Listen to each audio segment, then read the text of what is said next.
the two main topics we're going to talk about, which inevitably will lead into roster, which is like the discussion amongst the Mortal Kombat hype, but live service and leaks. And so in your words, explain live service. In my words, explain live service. Yeah. So live service, from my understanding, because when I think of live service, I think of games usually free to play. It's like Rocket League, Call of Duty, Mm-hmm. at least Warzone, Mm-hmm. um, Fortnite. It's essentially an ongoing service. That's why they call it a live service. So Mm-hmm.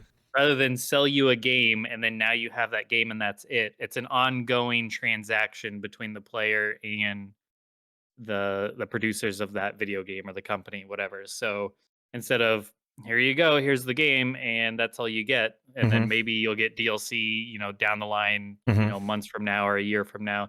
It's going to be like every week there might be something new, or Mm-hmm. there's going to be new things in the shop that you could get. They have seasons, they have battle passes, they have it's they want you to keep playing, and they're going to keep giving you reasons to keep playing typically. Mm-hmm. So that's what I think of when I think of live service. So you want to bring up live service. So how would that work together with Mortal Kombat? um, so when it comes to live service and Mortal Kombat, I think we kind of touched upon it last time a little Mm-hmm. bit. And We talked about season passes and battle passes right, and everything. and having like themes for seasons and stuff. Yeah, and we really liked that. Like we agreed on that. I like the Right, idea of, like winter solstice Sub-Zero theme or something like that when it comes to like right, winter, and then like spring and summer. They did the spring right, costumes, which I thought was cool. It's one of the best katana costumes I've ever seen. I really like that one. right. Um, a lot of people do. I like the way that League of Legends does it. They have their seasons, and they do like, Chinese New Year, winter solstice, Easter. They do Right. all sorts of different things like that. But one thing I was talking about with a friend recently, like at work actually, and we were talking about how games nowadays are incomplete, Right. and I honestly think because everything is online, like 100% everything has to be online. In fact, that was one of the biggest downfalls of For Honor, was that even single player mode, you had to be online. Like it was awful. I hated that, and I didn't play a lot of single player, but or play through the story. But I don't like how games. That's one thing about Mortal Kombat 12 is like they've had so much time to do this. The one thing I want is just a complete game. And Absolutely. I Yeah. understand patches. I understand that you need to make balance patches, especially when you're competitive online. But the game has to be complete when it comes out. And Mortal Kombat 11 was complete. The story was complete. You can play through the story. There wasn't a lot of glitches and bugs and stuff like that. I get that and everything. Right. But that is like a big thing with the gaming industry right now, is like, okay, April 15th game is coming out, and that's when it's going to be coming out. Doesn't matter if there's bugs or glitches, send it out. We'll fix the glitches later. And then we're going to throw in a bunch of battle passes and DLC to pay for all this. Right. I don't know exactly if that's the way the things go. But as far as live service goes, I like the idea of live service, especially with free to play games, like League of Legends, like COD, Warzone, and Rocket League, in games like that, because you have to pay for everything. Right. You have to. And it's fun. I got so many skins in League of Legends. It's ridiculous. And they're so unnecessary. Like, it's unbelievably unnecessary. And I understand that for sure, but it's fun. It's fun to me. I get that.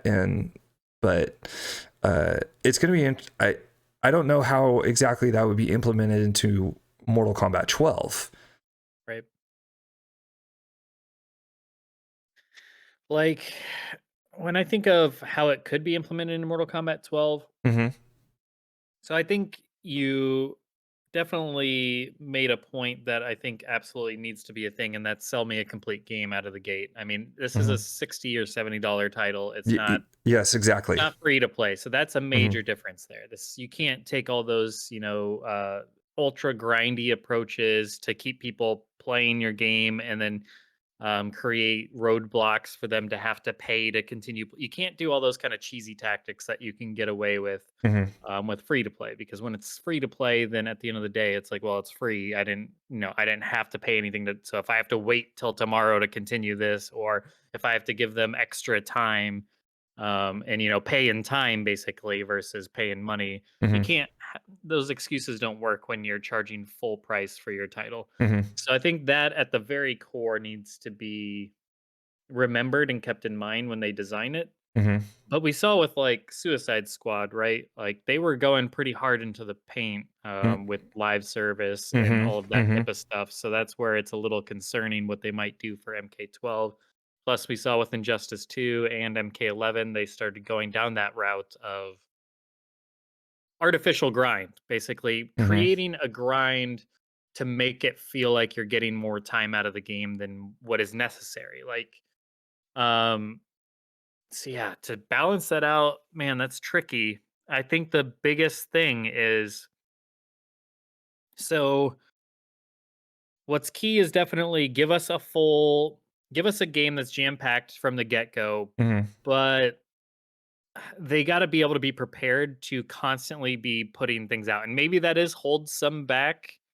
That sounds so bad, but like Mhm. maybe hold some back for to be released. So basically, here's what needs to happen: is their first 3 months, so like their first season, so to speak. Like let's say they go the season route, Mhm. and they can't do the free to play stuff, but if they're going to go a season route with battle passes and whatnot, they need to have that first season's content, maybe even the first 2 seasons worth of content. So 3 months to 6 months, they already need to have in the can, basically, Mhm. by the time the game releases, because you Mhm. can't just be developing things like that week to week and expect to keep up with that. That would be crazy. Mhm. So I guess my thought here is, logistically, if you're going to do like the battle pass and live service, I would give us the full game up front. Do not do a crazy amount of grind. I mean, you can have rewards for completing like the arcade tower should Mhm. unlock something. The crypt should have things to unlock, as long Mhm. as it's not ultra grindy like 11, and with the random loot and the all the like said Yeah, artificial. random loot was garbage. I don't Yeah, they know. need to get rid of that. So, like, Yeah. the crypt itself is already, like, Mhm. time consuming. You don't need to add extra things to make it even more, like, crazy and time Mhm. consuming. Like, even Deadly Alliance and Deception, those crypts still took, a good chunk of your time to unlock Mhm. everything. You don't They need to did. add even further to do it. But let's say they add like a conquest, like people are talking about conquests. That gets tossed around a lot these days, and Street Fighter's doing their world tour. So let's say if Mortal Kombat did do a conquest, you have a conquest, you have a crypt, you have the game itself, you have all the arcade towers, you have Mhm. whatever story mode that they might have. The replayability is already there. You don't need to do like living towers with consumables and like all that stuff. Yeah. That is a mobile game experience. We don't Yeah. need that. That I is didn't Mortal think about Kombat that. Mobile. Yeah. We don't Yeah, that's we don't exactly need it. any of that stuff. Mhm. So let's not do any of that. We already have all these single player modes and this replayability to keep people playing. Plus, you have just the core game itself, Mhm. beyond the story, beyond potential conquest and the crypt and all the other stuff that they Mhm. have. You have just the online experience of versus. I mean, at the end of the day, that is the core of a fighting game. Is just the verses between each other, Mhm. online, and King of the Hill and all the other ways to play online with friends. So that ultimately you should be rewarded for just playing the game online. That is one absolutely important thing. Mhm. Is being able to just be rewarded for playing matches online. I think that needs to be remembered. But yeah, so get rid of all the living tower stuff. Don't do any of that. Don't include artificial grind. Just completing the crypts, Mhm. just a standard crypt like Deadly Alliance, MK9 that they used to do. A standard crypt, the story mode, the conquest mode, or whatever. Yeah. Trying to think what other things. Maybe they do like a challenge tower like MK9. Hmm.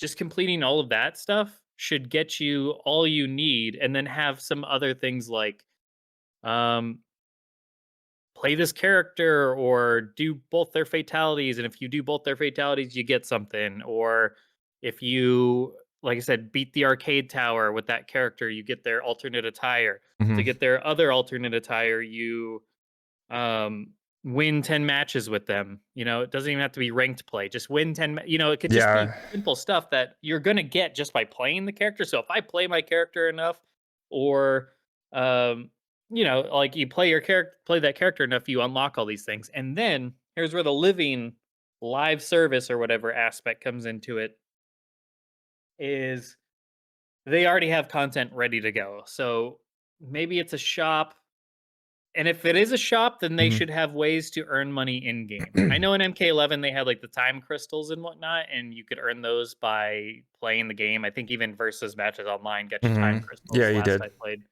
So that's fine. That's like fight money in Street Fighter, right? Hmm. So that is absolutely essential, because if you're going to have a shop in game for a $60 game where they're going to be putting up like maybe weekly attires for, new attires for certain characters, Hmm. and rotating that in out every week and so on and so forth, then you need to have ways to earn that just by playing the game, by accumulating a currency. So that way, so I think that's important.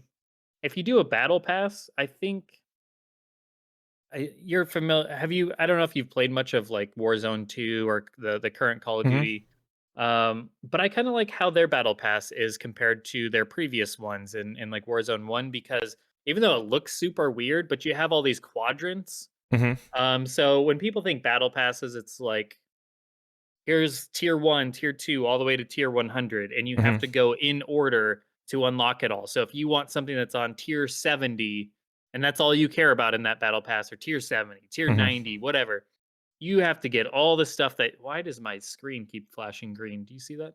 I What's saw it going on? once. What is going on? I don't know. But if you want something that's way far into the battle pass, it takes Hmm. forever to get. So what I like about the current Call of Duty is that they're built into like quadrants A1, A2, B, whatever. Hmm. And after you complete a quadrant, it's up, you get to choose like which quadrant you go to next. So you can kind of path your way through it, so that way if you want something specific, you don't have to grind nearly as hard. Yeah. I know in like previous Call of Duty games, or in the last one, I mean, I was big into the 80s tracks that they kept putting up that you can Hmm. put as your war tracks for when you're in vehicles and stuff, Yeah. and all the 80s songs. And there was one that I never got to because it was like tier 70 something when I just wasn't playing the game very much. So I Right. never got it. And once it's gone, which is also kind of crappy. Um, but yeah, that's a way to get around that. So that way you can kind of take away some of the unnecessary grind for the higher tier stuff. That way it's up to the player what they want. Yeah. So I No, would keep that in mind. So if they do like battle passes, let the player kind of choose which order they're unlocking things. I know that goes flies in the face of putting the higher tier things, the more rewarding things and the more enjoyable things, to hmm. keep people playing more and making them grind. And it's like, guys, it's not free to play. So you have to really dial back. They cannot get away with a free to play shenanigans in a $60 game. And if they can't navigate through that, then make Mortal Kombat free to play. And man, that would really suck from a all the things that we hate about like MK11 and Injustice 2's grinds are only gonna like get Hmm. compounded. Um, but I mean, if that's what if you can't do a $60 title and keep it reasonable, then that's the only other alternative. Yeah, If I think to do that. from that is I really think there needs to be an end. It's like one thing I liked about the 3D era crypt is that there was a specific way to achieve what you wanted to get, and then you could grind and do the story, do the Right. ladder and conquest and stuff, find all the chests, whatever you want, whatever to get the coins. But there was an end to it. There was Right. one thing I was talking to the same friend at work was about, like, he was, he does a lot of mobile games. He loves mobile games. But one thing, we've been playing a lot of Street Fighter Duel recently, and Right. I see your screen flashing. I don't know what that is. Yeah, I I don't know don't why it's know. doing that. It's irritating me now. Oh, I'm gonna turn off and then turn back on. Okay. There we go. Let's try it again. Hopefully that fixes it, because yeah, it's very distracting. Yeah. Go on. So Street Fighter Duel, we've been playing that a lot, and he actually doesn't like it. Now I like it. I've been playing it a lot, but he doesn't like it because there's no end to it. Right. It's, you keep going and you keep going and you keep going. I'm sure there's probably an end in the story mode and everything, but as far as Mortal Kombat goes, I really think there needs to be like an end game, and then if you want to continue your end game, you would play online. Right. Now, I know the Living Towers and the multiverses, you would think that would capture that. Right. And I understand that. But back in the arcade days, we used to do, novice through expert. And that's how, you would, get better and you achieve your goals. Oh, you got through expert tower with, all the characters in the game. And you understand nowadays it's all about, the rewards from everything you're doing. But I think one of the biggest things is end game. Like, I'd like to see achieving the end. If you're going to pay $60, give me $60. I'm just going to ignore it. I'm going to get, the $60. If you're going to pay the $100 or $120, yeah, it's like there's going to be more content to do, and I understand. But longevity doesn't equal good. Right. I don't think that putting or buying a game that's just gonna, give you 200 hours of content means that the game is going to be good because it's 200 hours worth of content.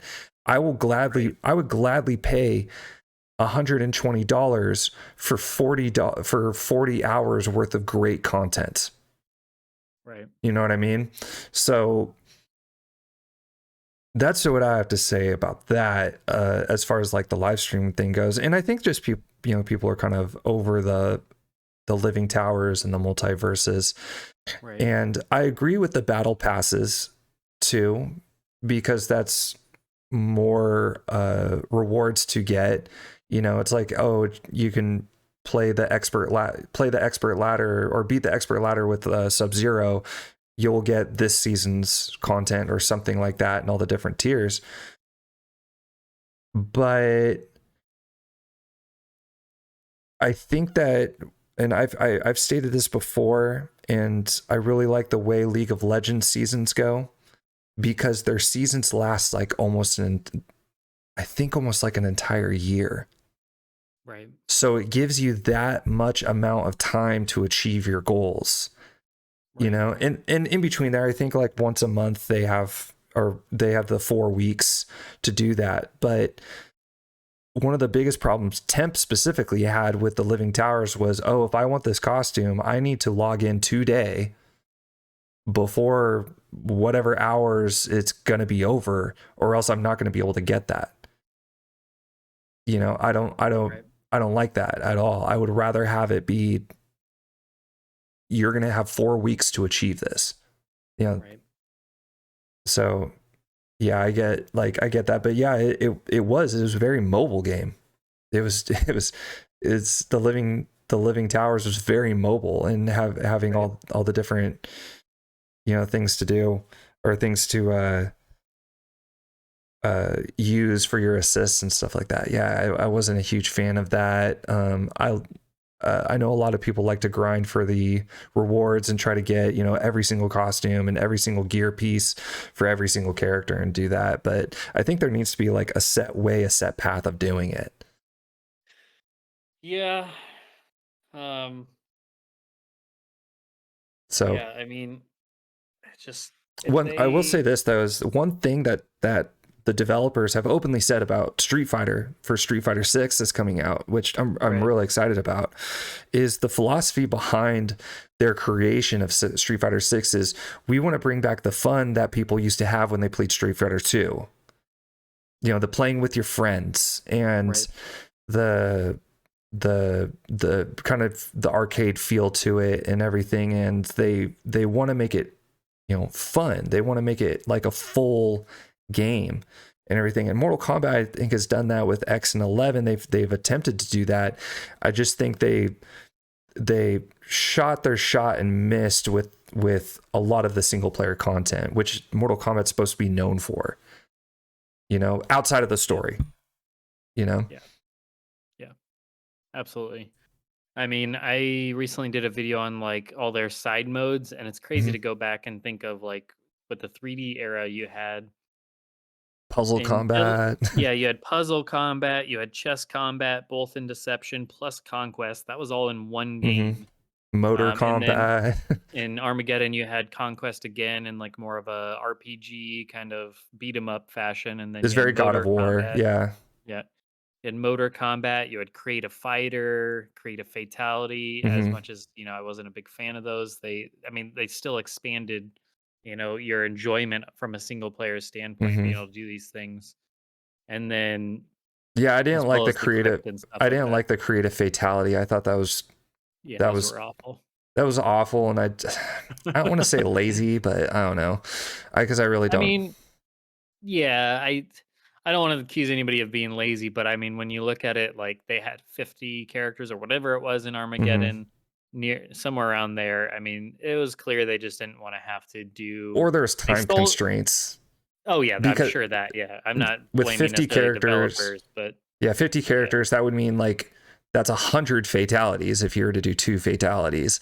And on top of that, it was 50 different endings. So of course they're going to give them all the same ending when they're doing that. yeah, Like, the katas they call them. yeah, Yeah, their martial arts mm-hmm, katas, and yeah, a lot of them didn't even get bios, if any of them. I can't remember. yeah, They put out some after the fact online, just text that John Vogel threw together. So yeah, there that yeah. was definitely. They cut off I mean, Mataro's legs. we're talking about the last days of Midway. So Mm-hmm. yeah, they were clearly just that was definitely Yeah. that makes sense. But yeah, like, it was clearly just they were rushing those out the door Mm-hmm. to keep Midway afloat at that point. Yeah. Very true. But yeah, how to do it right? I think just ultimately you need to develop.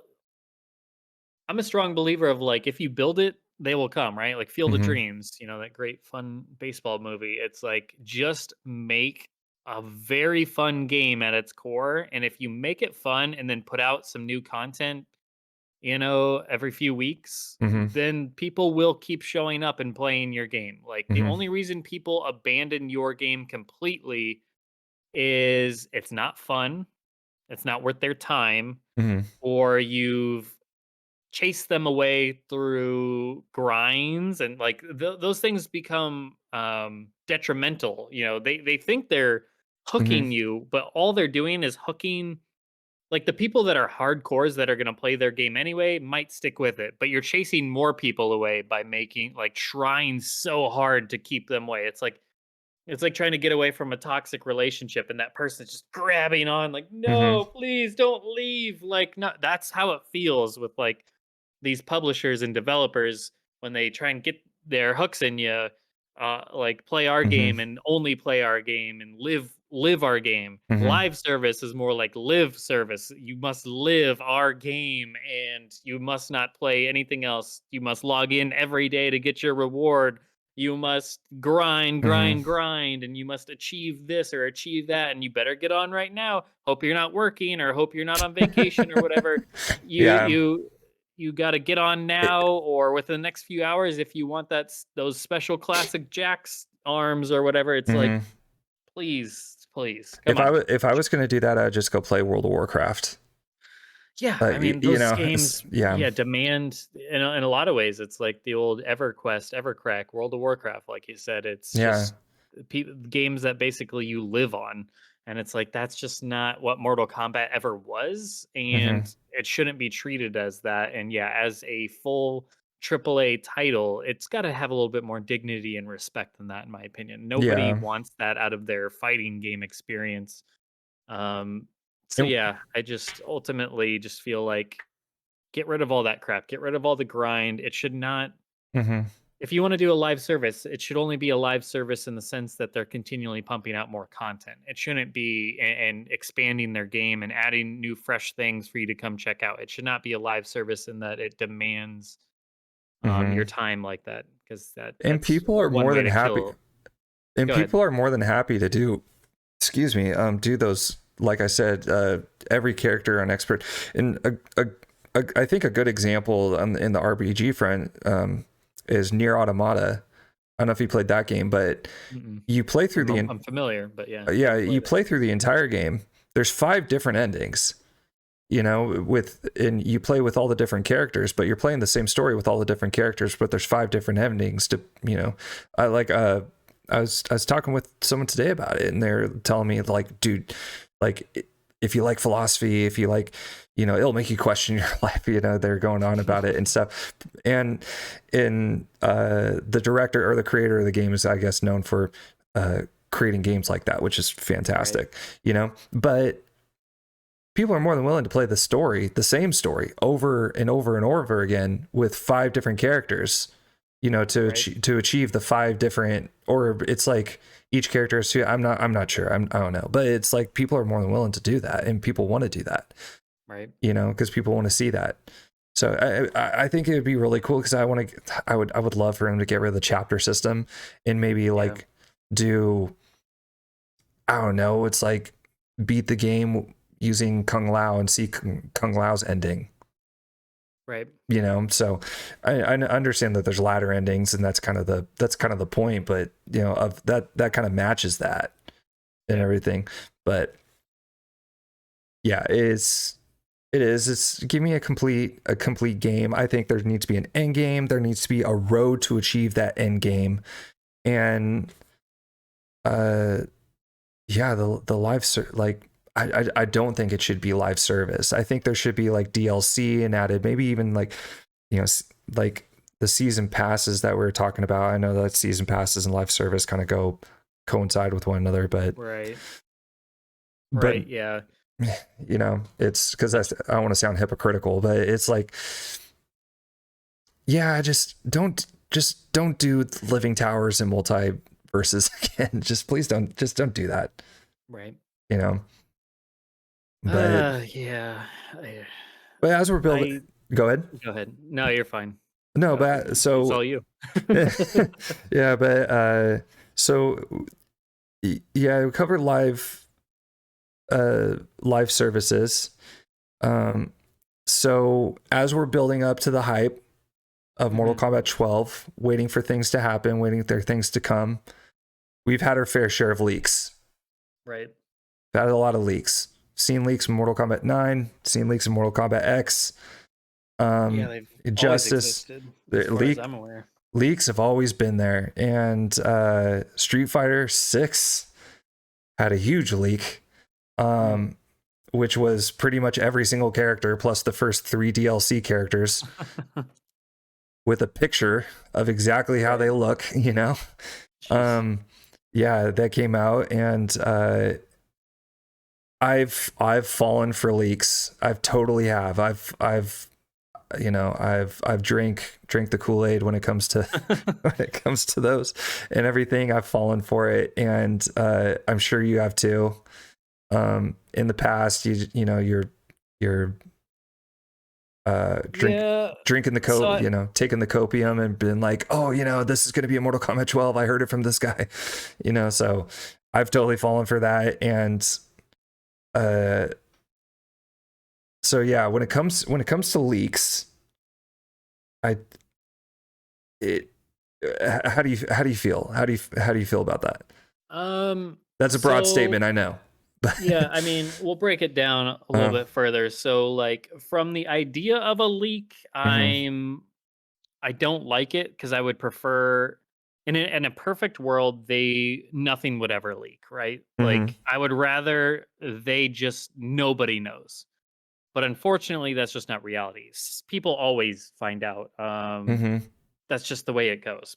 There's friend of a friend tells this, blah blah blah. Like it always gets out somehow, or you get a Mhm. disgruntled employee, or who the heck knows, or just Mhm. maybe an NRS guy trusts somebody and they develop a friendship, so they tell them, and then they tell them, and blah blah blah, and then it always gets out. I Mhm. think when I have the biggest problem with leaks, overall is I don't like them to get to the point where everybody knows, like with MK11, Injustice 2, like the old famous Ed Boon interview where he's like, "Oh, the roster already leaked" or whatever.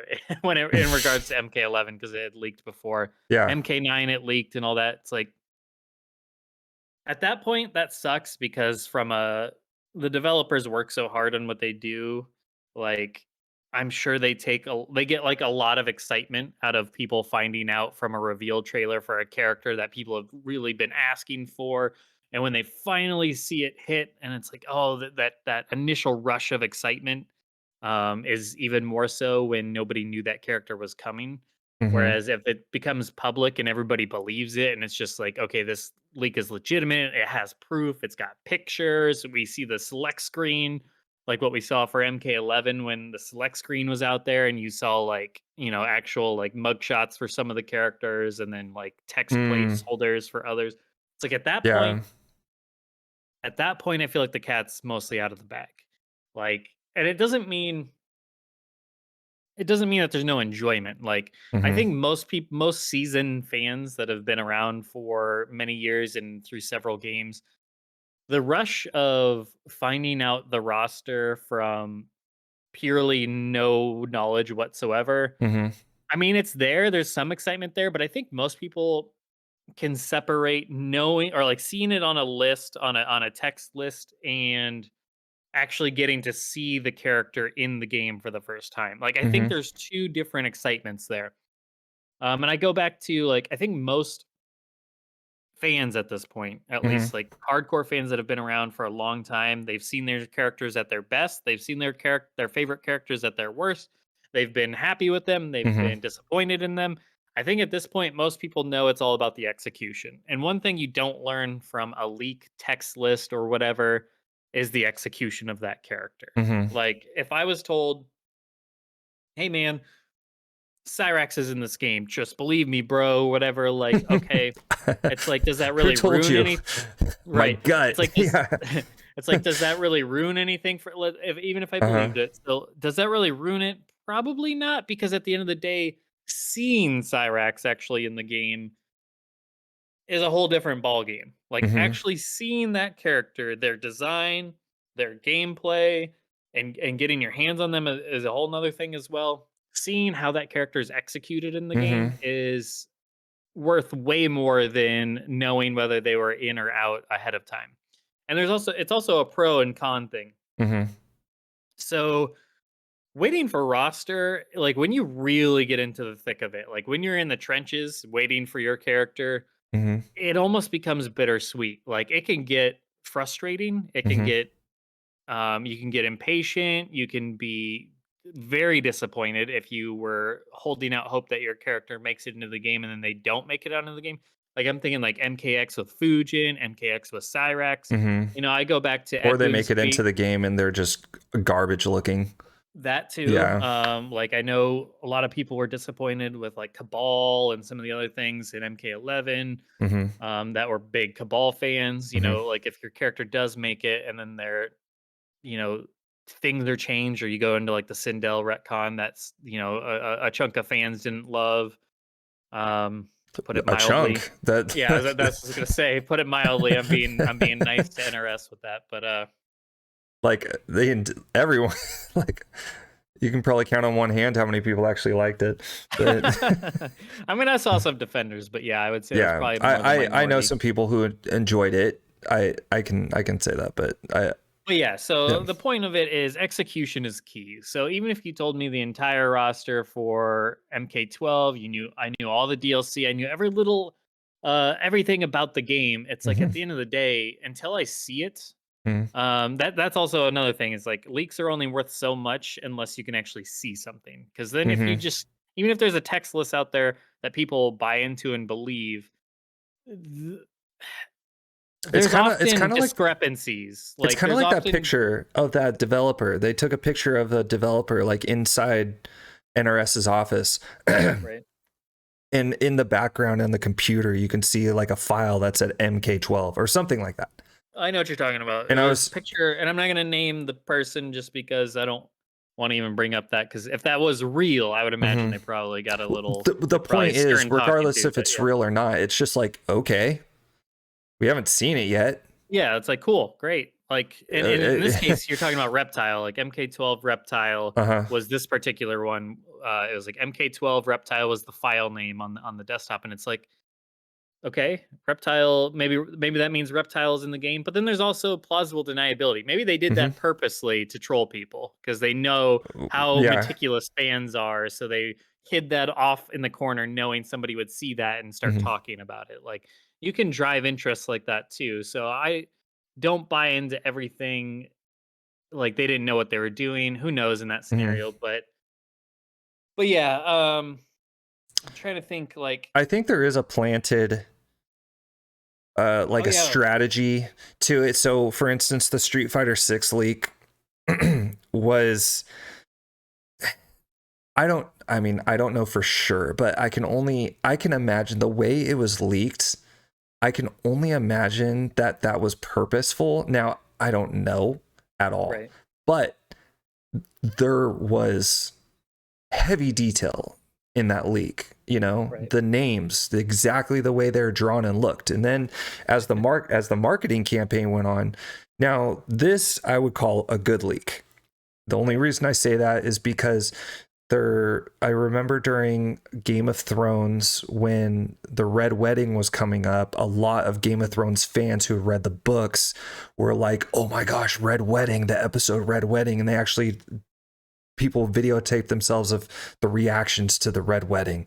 And Right. you know, a lot of the fans, it actually, I remember some psychologists actually did a study saying that like when you know something is going to happen, it actually builds more tension, so you're on the edge of your seat being like, oh, it's coming, it's coming, it's coming, you know what I mean, instead of like waiting for something to happen and then uh you're either, you know, excited or disappointed. You know what I mean? So it's Right. like I would call the Street Fighter 6 if only if it was purposefully leaked. I would call that a good leak Mhm. because it built up hype around it, especially with, for instance, the new Cammy outfit. And then it's like we knew, okay, so building up, we see all these different characters. Yeah, they look like the leaks, okay.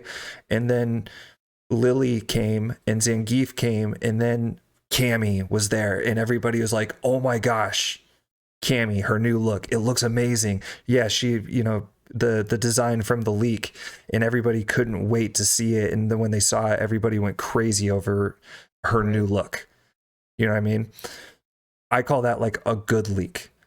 Yeah. Now, a bad leak is when something gets out, it was never meant to get out, Mhm. and for instance, I would call like the recent quote leak, and I don't know if this one was purposeful, but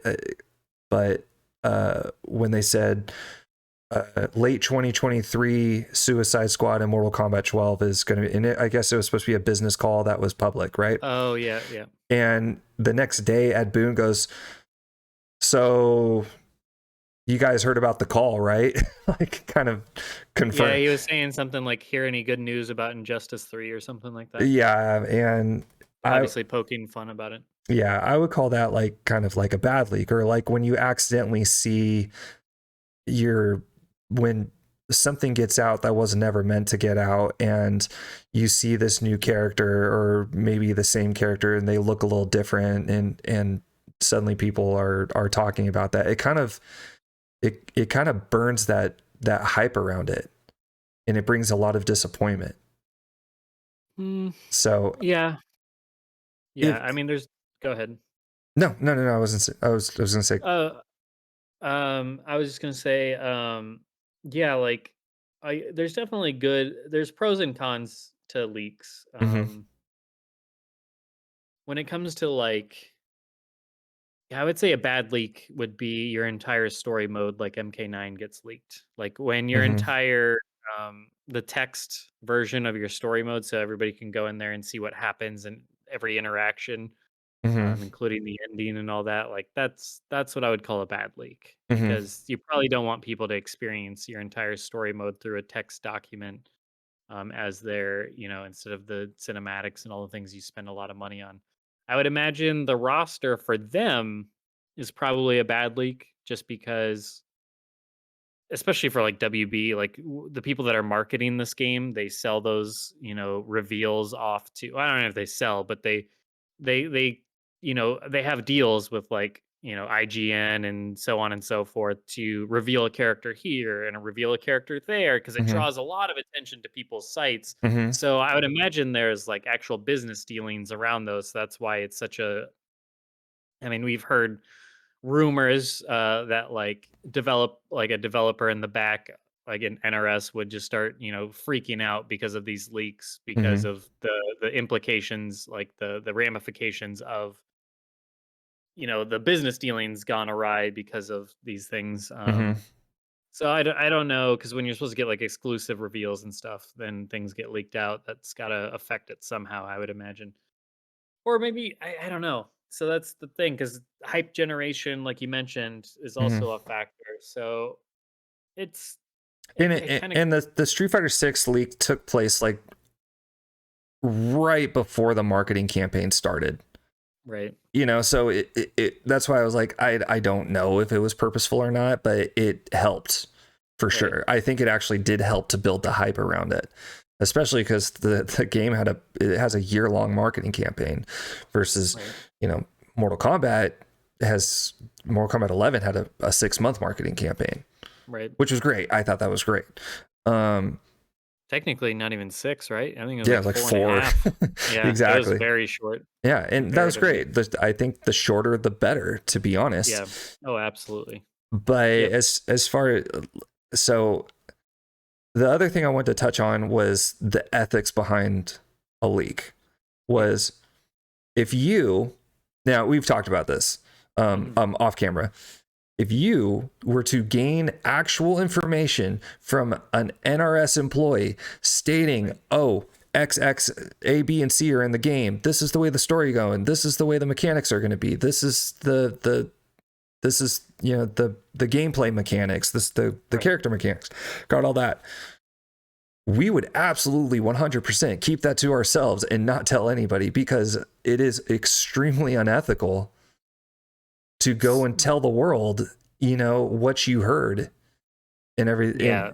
especially if like, okay, if Ed Boon came to me, hypothetically, if Ed Boon came up to me or, whoever came up to me from NRS and said, okay, we're going to start our marketing campaign. We're going to give you 3 or 4 characters that are going to be in the game. We want you to, we're going to have you leak it, but is like we're doing that on purpose. That's one thing. But if somebody can't, because we're trying to build hype, right?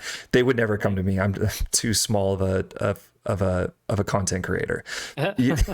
They would probably go to like, I don't know, someone else that's Sure. much better, like Maximilian Dude or something like that, right?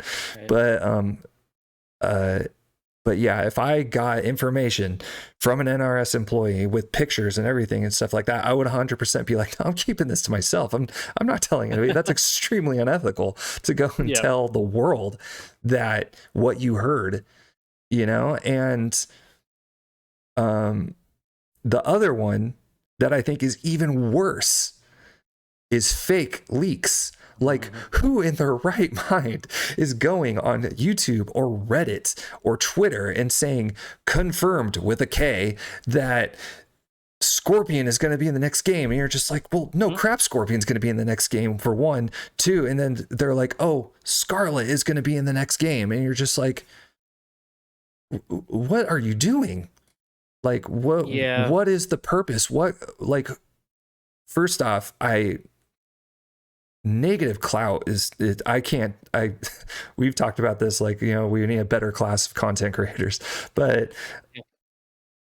who's doing this and why? Like, what are you trying to achieve by doing such a thing? And like, did it just dawn on you, hey, let's go tweet this and see how people react to it? Like, it doesn't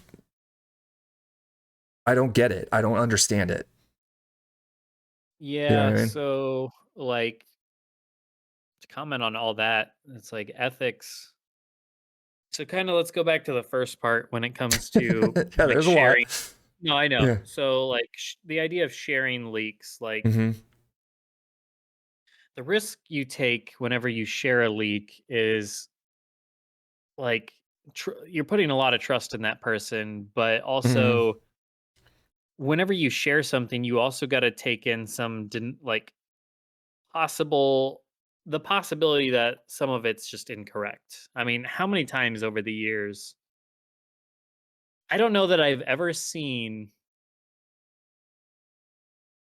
I'm trying to think back, like, there's been so many leaks over the years, Mm-hmm. like, I've been on the forum boards in the MK community since 2001, so 22 years now, leading up to Deadly Alliance, Mm-hmm.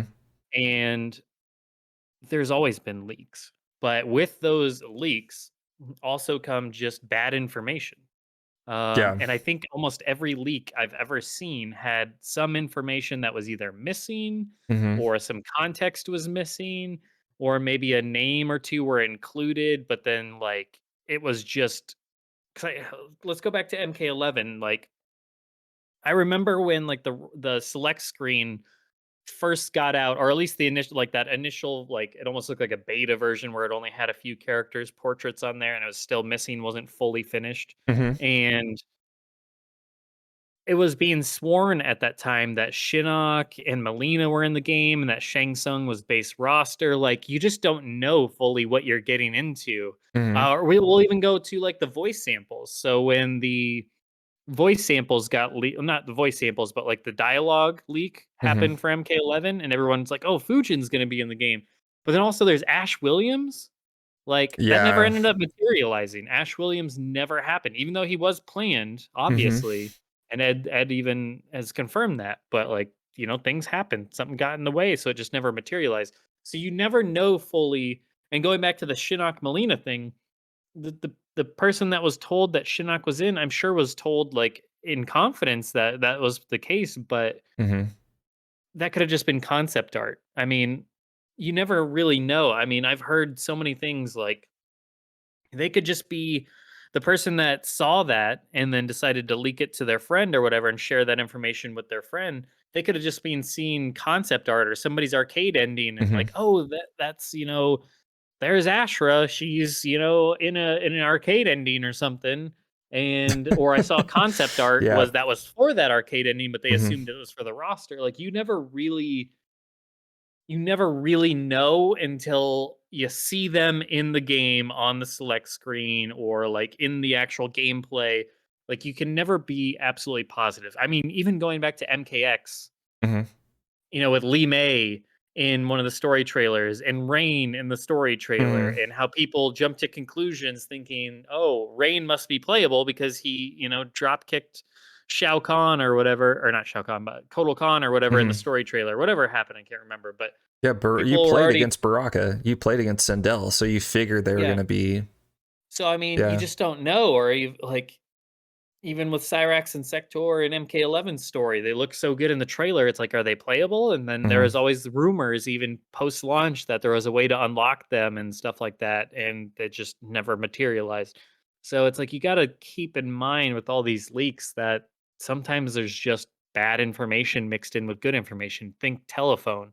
Like if you're Mm-hmm. not familiar with the telephone, how that works, the telephone game is if you have 50 people lined up, and there's funny, I'll like watch like Facebook videos where people have actually they'll show you this happening in real time where everybody has their back turned to each other, and the person in front of you, you tell them something or you do like a little hand signature, like you do like this, or you Mm-hmm. you do like some complex hand signature, Mm-hmm. and then they'll do it, and then it just carries down the chain, and by the time you get to the end, it'll be almost completely different because Right. everybody's gonna put their own spin on it, their own, like, interpretation of it, and then they'll tell that person, then that person tells that person, and eventually it just gets muddled and mixed up. uh, I think this person's in the game turns into I know this person's in the game, I've seen this person, Yeah. like, you get, like, it just happens. So the further you get away from the original source, the further likelihood that something's probably going to get messed up along the way. Hmm. So there's that aspect of leaks that you got to be careful with. As far as like, and that ties back into the ethical is like the more you share something, Hmm. the more you could be sharing misinformation, especially if you sell it as like, oh, this is factual. Like if you build your entire YouTube off of that, or like that's your shtick is I'm the leak guy and I'm going to come up with all this stuff. And let's say you are Hmm. trying to actually believe the things you're being told. Hmm. Well, when you tell other people, it's very reckless because now you're people that won't do the research and won't actually, hey, is this true? A lot of people don't actually do that. They don't fact Hmm. check anything. They'll just take, a YouTuber's word for it and then move on with their life. So then they'll start Yeah. thinking the character roster is going to be 30 plus or 38 or whatever, and it always is changing, ever changing. Hmm. And then this character is going to be in the game, and that character, or Ed Boon demanded this, or the WB CEO demanded that, and it's like you're gonna get a lot of gullible people that believe in that stuff, and I just think Hmm. ethically that is just horrible. I think, going back to what you were saying with, like, the made up stuff, that's essentially Especially with the Mortal Kombat community, it's like yeah. they're very trigger happy. So the moment that they hear something, it goes nuts. It flies all over Twitter and Reddit. Yeah, And that's not so offering anything positive to the community. no, You're not just at all. being toxic Into NRS.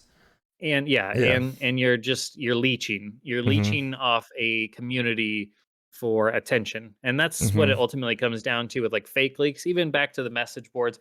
It happens all the time. Like it'd always be a running gag with like, oh, I know somebody my uncle works at, NRS and he changes like the vending machine and he saw this, this, and this. And it's like that was Yeah. always the running joke with like fake leakers because you every year with every game that they put out, you would always get people saying giving their own rosters and giving Hmm. their own things on the game and it's going to be this.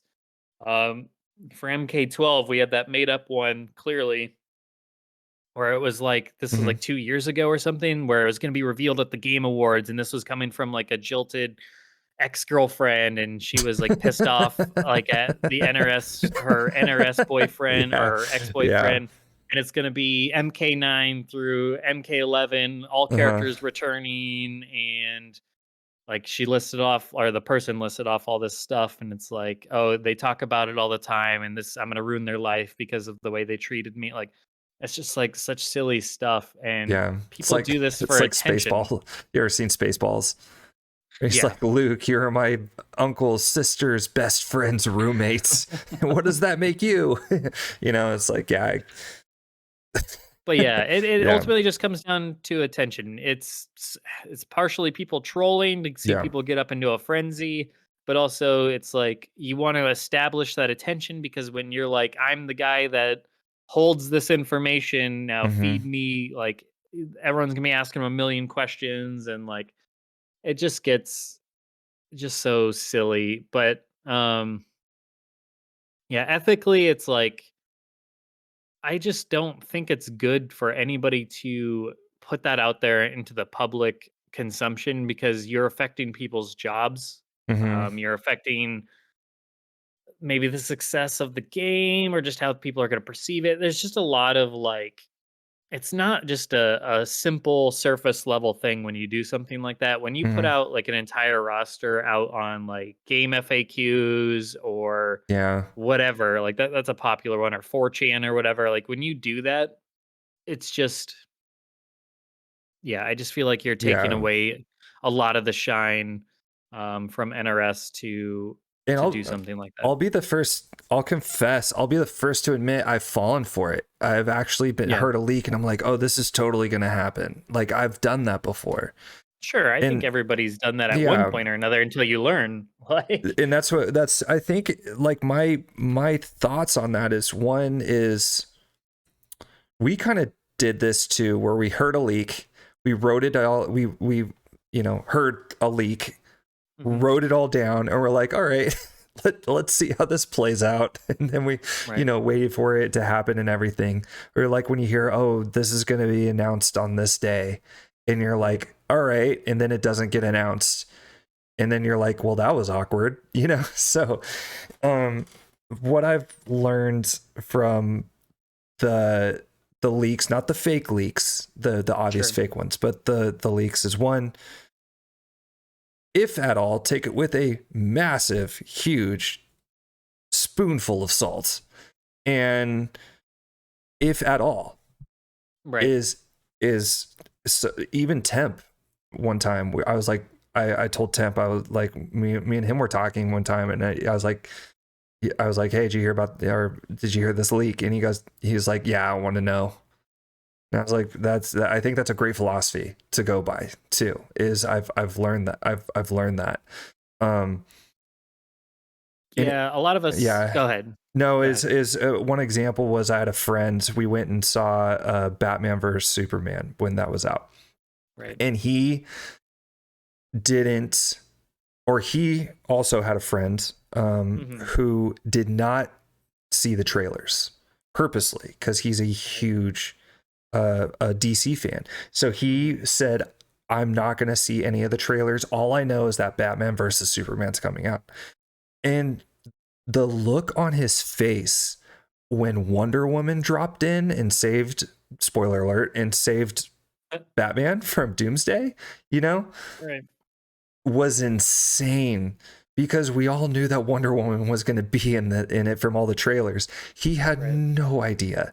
And then all of a sudden that happens. Now it leads up, it's like, obviously her, oh, this is Diana, so it's going to be Wonder Woman. And then she drops down, and it's like, you see his face. He was just so stoked that Wonder Woman is in it.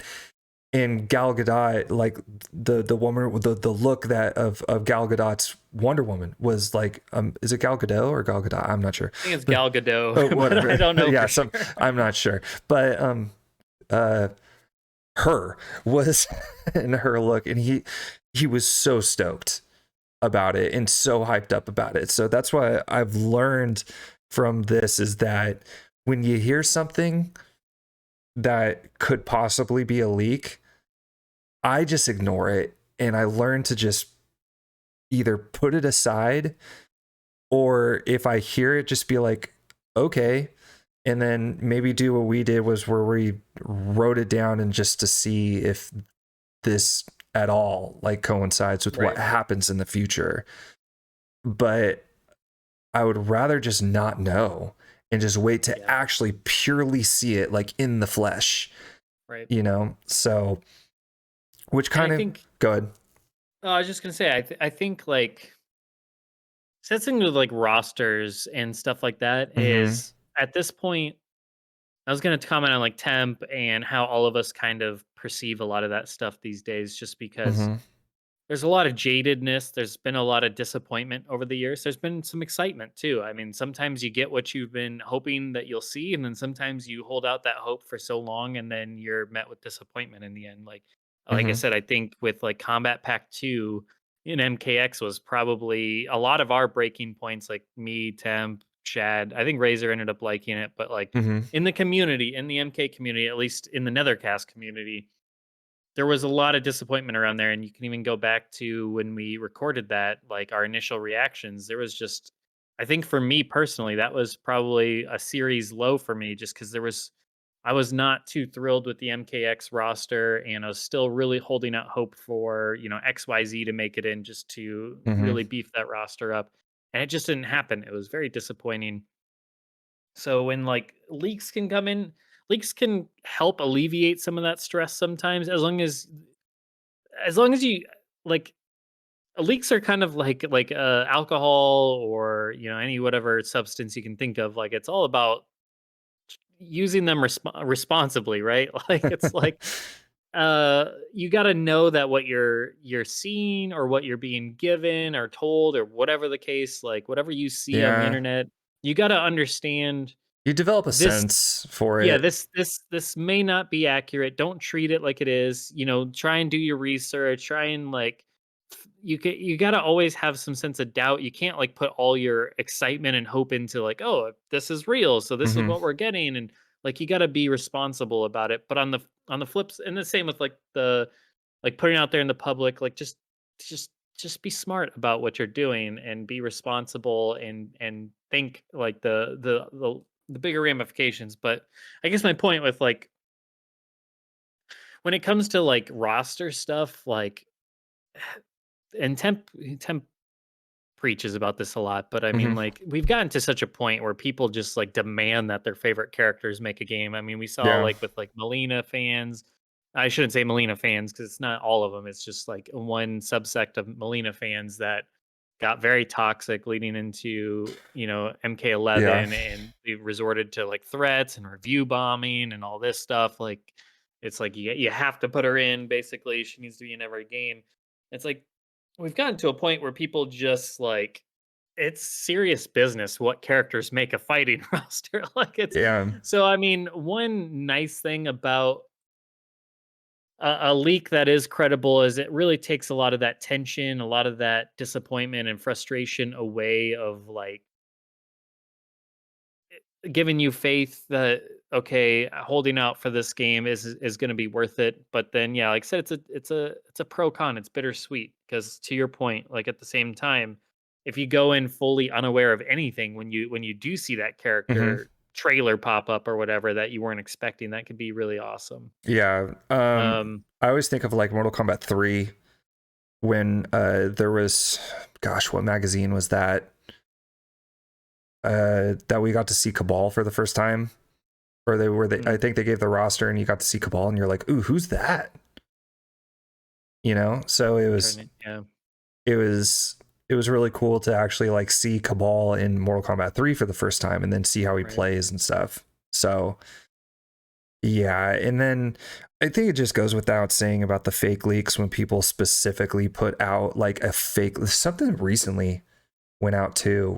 Brusque, Rooflemonger, like all of them even commented and retweeted Oh yeah, yeah, yeah. and like This retweeted is it. And you're just this like, was like you're talking about the where like someone claimed that content creators are getting like an early like beta version of yeah, MK12 to yeah, yeah, yeah. play, and they're Hmm. they're no one's going to admit to it because they have NDAs or like some random thing, and it's like everyone was like, Dude, no, that's absolutely not what? Yeah, happening. And first of all, the game hasn't even been yeah. announced. I don't even know why you would like officially announced or revealed. Why would you even think that's going to happen? If that something like that to happen, that's not going to be till like, Like, at least a month or two after the game's announced or anything where they like kind of like their reveal event, right? Like yeah. something like that wouldn't even exist before the And game's officially.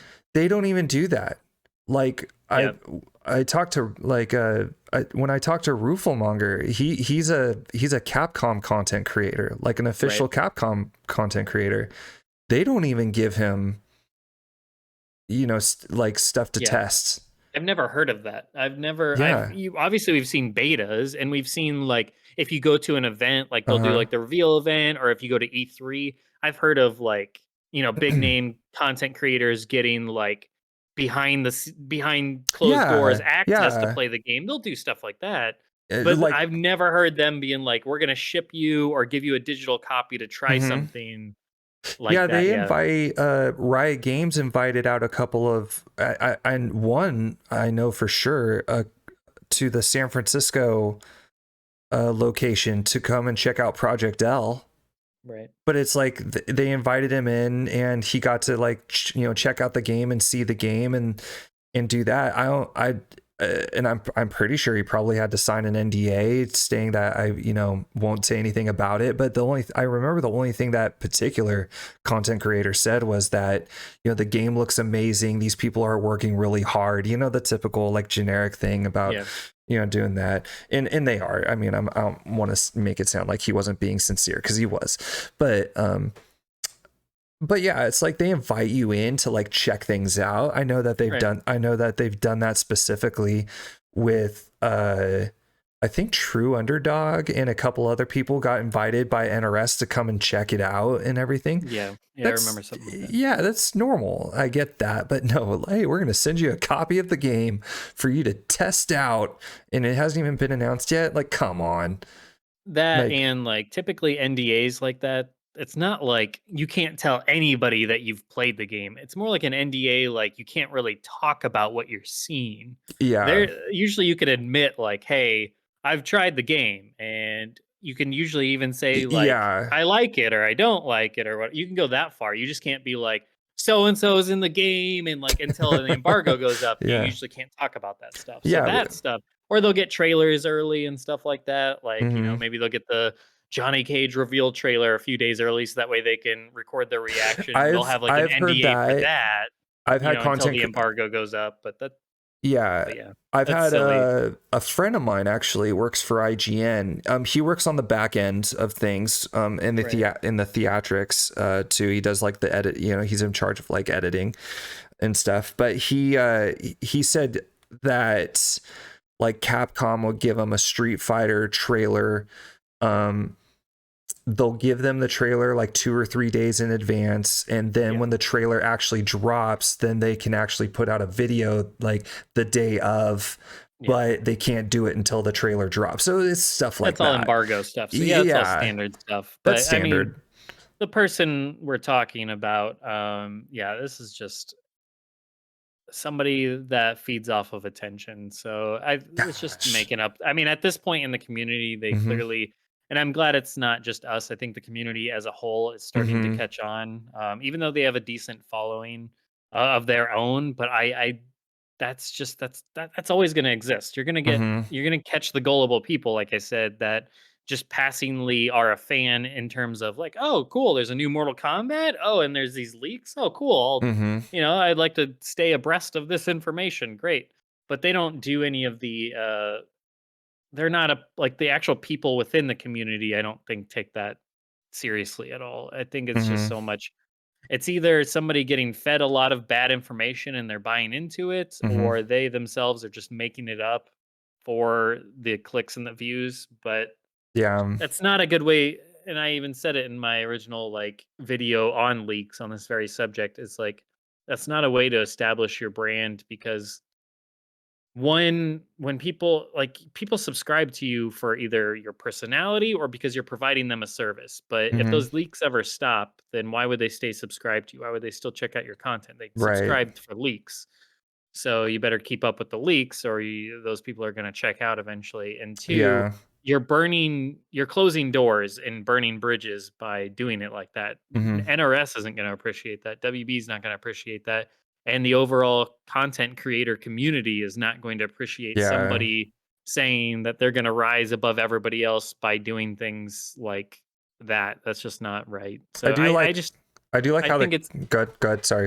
I was just gonna say, I think that's just taking advantage of gullible fans and taking advantage of a community. And so, as we as a community should definitely be rising up to say, no thanks. We And we don't did. appreciate how, yeah, we don't appreciate how Yeah. you are Especially with taking that advantage of previous people. tweet, and I'm just using this one specific as an example because it's the most recent, Right. but a lot of brusque Rooflemonger, like everyone was just like, yeah, no, like this is insanely like unethical, like this is Right. completely inaccurate, this person's just going for clout, and then there was another one too, is which I thought was like kind of strange. I want to say it was like GameSpot or something where they someone wrote an article, and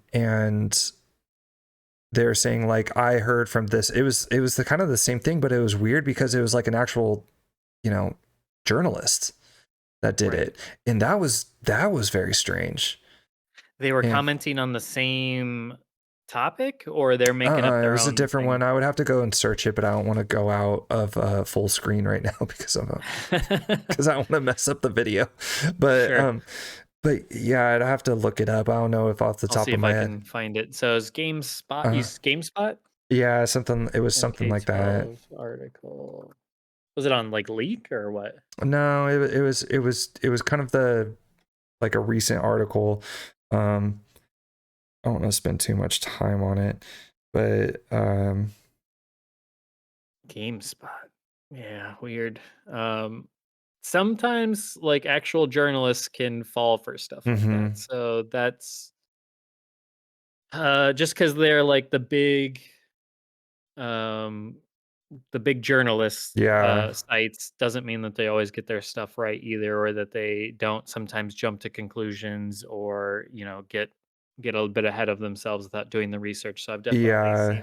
seen that at times, but And yeah, a lot of them will fall, just like it will fall for for the hype and the leaks and the hearsay, right, just like we do and write articles. I've seen a lot of that in the past year, actually. right. But yeah, I can't see him fine. I don't want to spend too much time on it, but Sure, but yeah, I mean, just in general, like I'm like very. If you hear any leaks, be responsible with them. Be mindful of who you share them with, mm-hmm, because and also think of who they might share them with. Because I mean, that's just like you gotta like. eh, It's just such a slippery slope because you're. mm-hmm. Yeah, I don't know, man. I It's would just honestly, it's like I would just go as far as to say, just like don't even consider don't it. participate. Yeah, anymore. Save yourself the trouble. Like I know there's some people, for myself, for instance, it's like I don't mind hearing spoilers of movies. Sure. That's just me.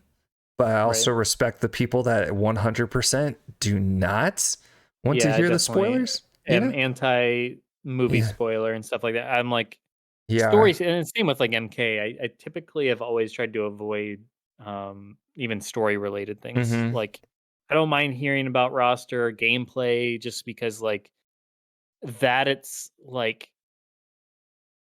I don't know. Like that to me is like just like the base core game itself, whereas like story stuff I always try that I put a lot of desire into going in blind, because then it's like you if there's some big twist or some big thing you don't see coming, I think that Mhm. holds more value to me story wise, because I like to get sucked in by a story.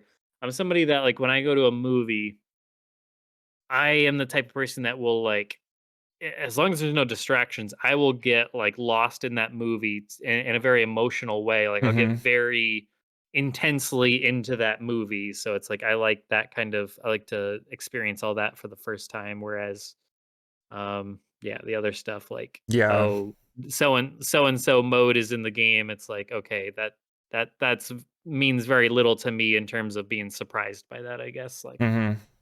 it's more important to know what I'm getting in terms of something like that, because then it's like, okay, this game could actually be pretty sweet. Yeah. But Mhm. but yeah, leak ethics and all that stuff. I mean, I think Don't just the send best fake leaks for advice is clout. just yeah, Don't be do that. That's just bad. You're just a bad person. You're just a bad person. But yeah, and when you hear leaks, just take them with either just don't participate or take them with a massive grain of salt and just, you know. But yeah. So um let's I wanted to have some fun sure. and do the one thing that I don't do often, which is the reason I don't talk about roster is because everyone does it. I don't like. Yeah, I'm doing a must-have series. It's Um, so yeah, but it's like the most exciting it topic. I'll tell you is. what, like out of all the Yeah. videos I produce, Uh huh. easily the ones that get the most views and attention and Mm-hmm. comments and all that roster related stuff. It People is I very much like if you think of the Nethercastians, right? Of like so you have the Temp who is Nethercastians. absolute yeah, whatever we're Right on. called, whatever you want to That's awesome. label Yeah. our fan base, our community, our Yeah. existence, Nethercastian. I Yeah. am a Nethercastian, whatever you want to call it. Like That sounds. so It my sounds very like Mediterranean. Like a Spartan yeah, would be like Nethercastian. What is your profession? like, sorry, right. sorry. Go ahead. I'm So no, sorry. you're Go ahead. fine. I'm trying to think like so of us Nethercasters, like of the hosts, everybody's kind of got their shtick or their label or their specialty that people Right. like point out. Like Mhm. Temp is the gameplay guy, and he's Mhm. usually like the cool, calm, and collected type of dude. Mhm. He likes to use a lot of analogies, like and fun sayings. Everyone has their patterns. Razor's the lore guy. He's Yeah. very Critical and yeah, yeah. just very critically minded, not necessarily That's in a not a bad bad way, but thing that's at all. just I like, don't yeah, wanna say he's that as bad. yeah, sure. He's like more of like a critiquer. He looks Mhm. more less like a fan and more like a critic Mhm. in a lot of ways, in terms of the way he thinks about it. And he's just very lore oriented and is very passionate about like can easily he'll go on a lot of tangents and rants and fun things. Mhm. And then Shad is more of like he's very nostalgia based, very like old school trilogy, that was like that holds, you can just tell that how much of like a special place in his heart that holds to him. He's Mhm. also very lore oriented, but he also gets in dabbles a bit more into like the characters and just the style of Mortal Kombat Yeah. and what Mortal Kombat is and its place in pop culture over the years and stuff Right. like that.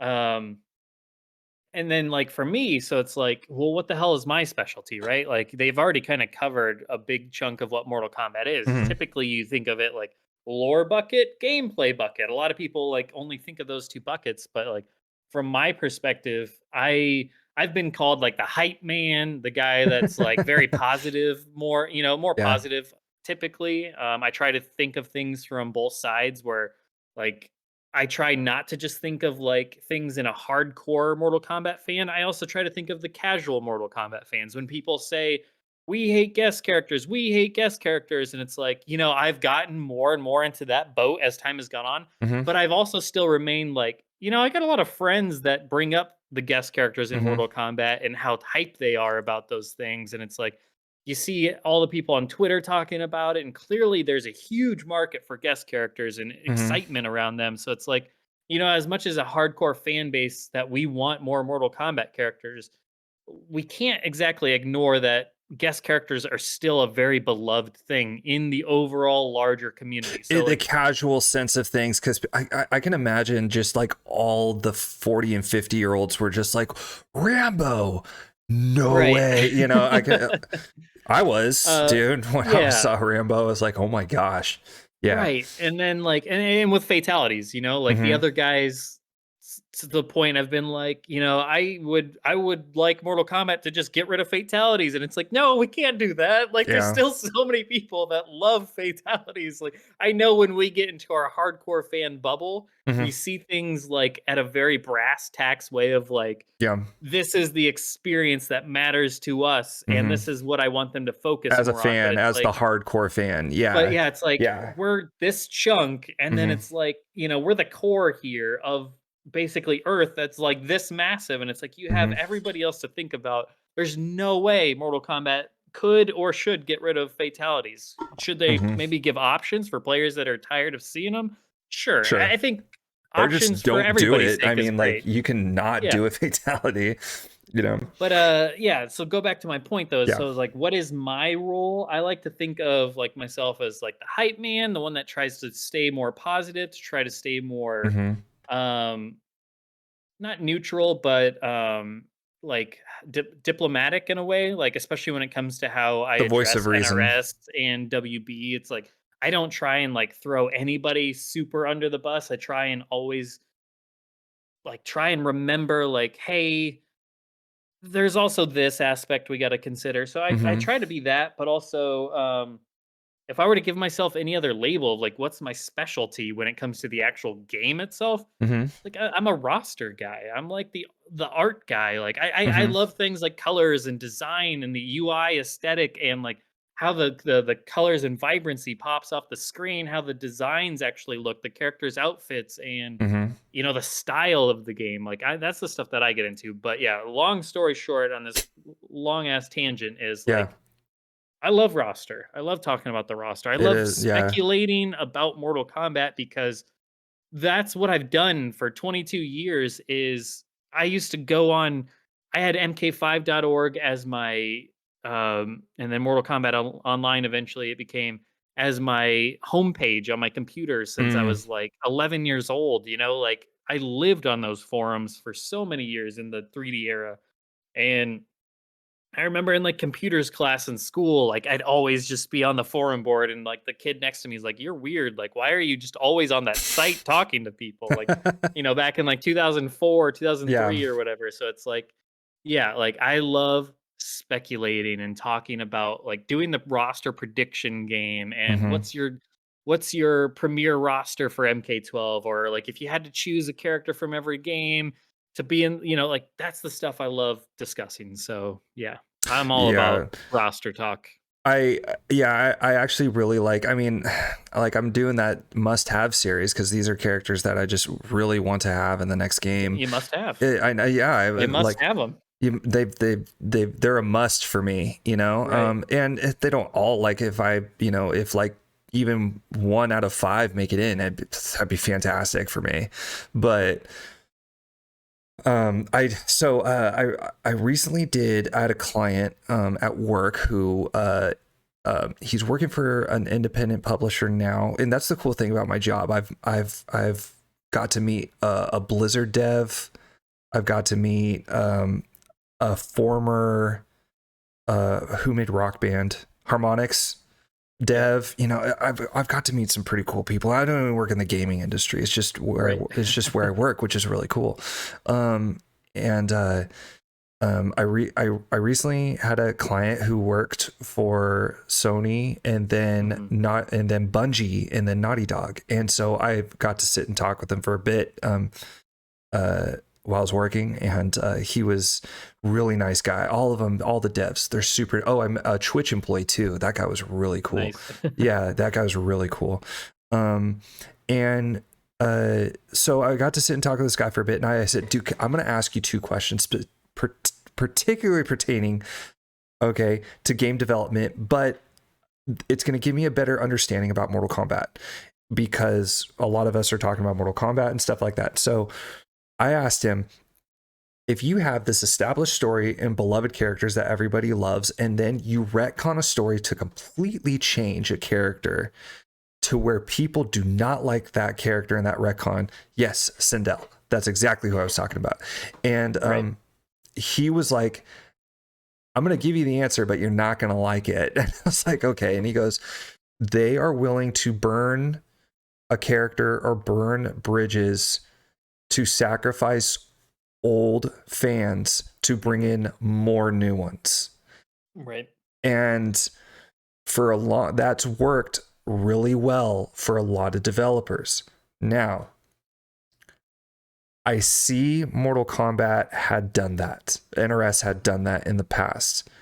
However, coming into the new Mortal Kombat 12, I'm very optimistic that they're not going to do that. I think they're going to build for new audiences, bring in more people, bring in, different kinds of gamers, different kinds of fans, which is always a huge priority and a goal.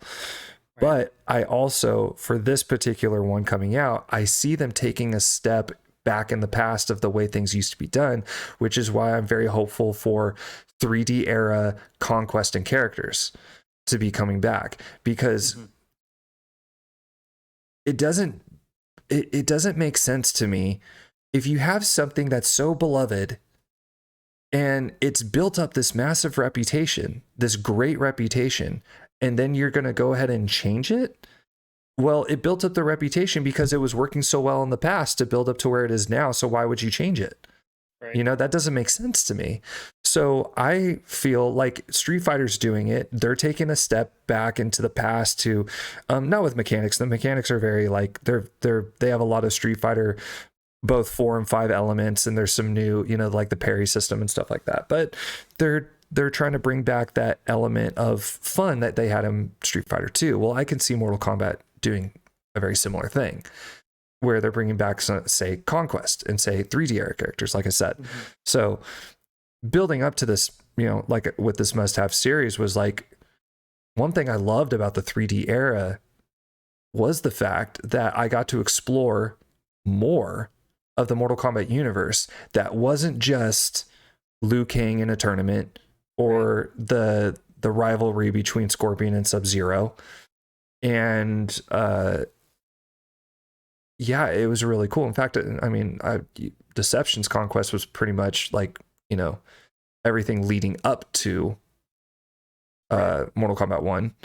But you got to visit like Ashra, you know, and see, you know, the small little snippet of her story and everything. So yeah, that's like why I've been doing this whole series, because a lot of the characters that have been either left out or I feel need to come back is why I've been, you know, is kind of what needs to be, you know, what I think needs to be done in order to both maintain and bring in a new audience. Right. You know, maintain your current audience and bring in, you know, a new audience, because a lot of the new audience is not going to know who Natara is. Right. Absolutely. You know, they're not going to know who Serena is, Right. you know, so, or anything. So that's why, like, Serena's number one for me.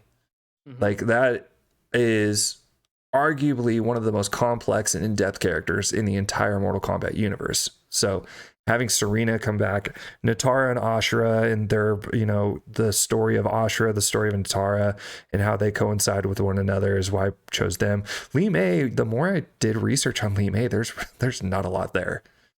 There's there's nothing there, you know. But I think it'd be pretty cool to expand, you know, on that. My next video is going to be on Smoke, and there's not a lot to go off of Smoke either. They don't get a lot of character progression, and that's kind of been my complaint with the idea of like a fresh reboot, and like, are we gonna go back to MK1 through 3 again? Like, I really hope not, because man, I just want to see, like, moving on, like, character wise. I want to see, like, with Cyrax, like, I want to see him. We like in the original timeline, you know, he gets cyberized due to his loyalty to the Lin Kuei before he took over Smoke's, you know, basically swallowed up his story as well. But in the OG timeline, I love the idea that Cyrax was kind of the three cyborgs. You had Sector, that was like absolutely gung ho about the cyberization. He did not care, and he was 100% into it because of what it could do for them. You had on the opposite end Smoke, who was absolutely against it and wanted to escape and get away, but then he got caught, so then he got turned into. And then you had Cyrax, who was kind of the neutral party in there, where it sounded I like he thought wasn't Cyrax was the one who wanted to escape.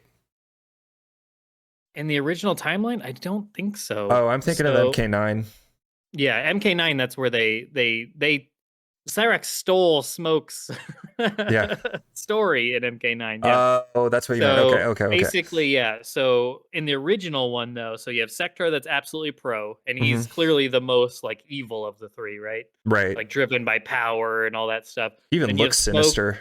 Yeah, and Yeah. then you have Smoke, who is the most good, seemingly, who is anti that and wanted to get out of there with Sub Zero.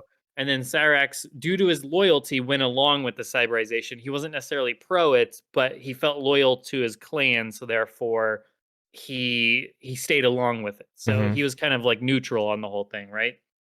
So that's what I kind of liked about Cyrax, is that ultimately then he gets lost into the Jade's desert for a while, and then he's lost, you know, he has no mission until the blah until the outworld, whatever. He's just wandering and he gets found, and then he gets reprogrammed by Jax and Sonya or whatever, and then he wants his humanity back, so then they take off his mask, and now he's on a quest to regain his humanity because he's ashamed of who he is. He doesn't want to be the cyborg anymore.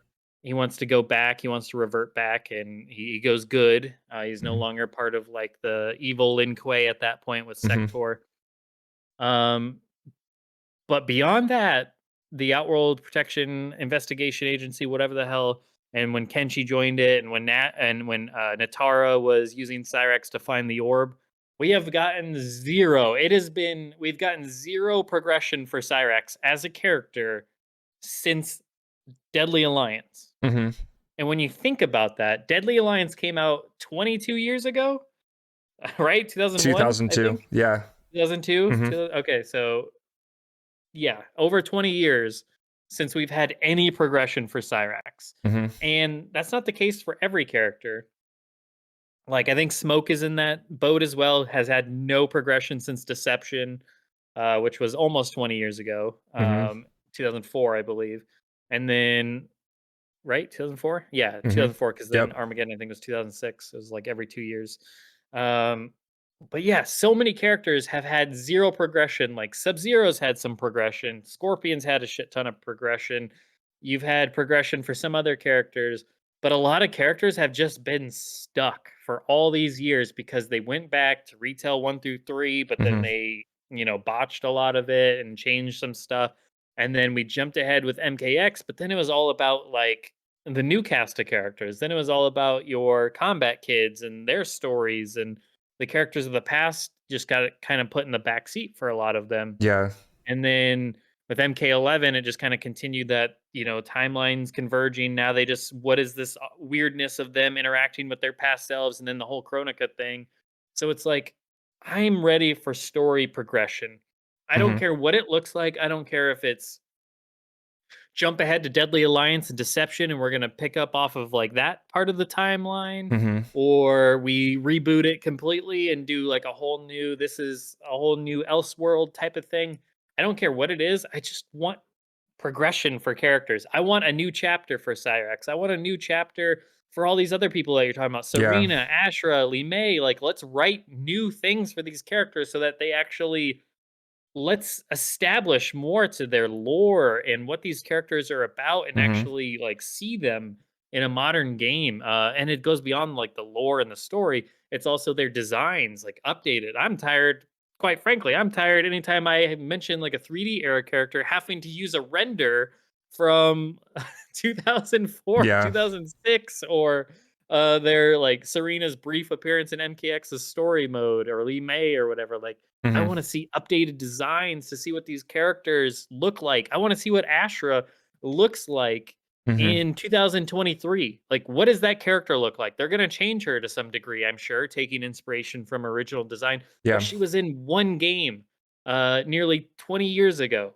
Like, well, I Yeah. guess you can count Armageddon, but I mean, that was just a toss-in. Like, she didn't really advance any in that game, and they just Yeah. reused a lot of assets. So it's like, I wanna see. We haven't even seen her in anything. Like, she's made 0 appearances. Like, what does that character look like in Hmm. a 2D fighter and in a modern game where they're gonna really expand her moveset and give her all sorts of new cool gimmicks and stuff, and just a whole new, like 80% new coat of paint basically onto the 20% Yeah. foundation of whatever the character was to begin with, And it's Like, that also like applies to so many characters like Natara and so on. it's also kind of scary because it's like, Oh, yeah. yeah, it's like, I hope they do that and everything, because the fresh coat of paint on MK11 I didn't like, but Yeah. but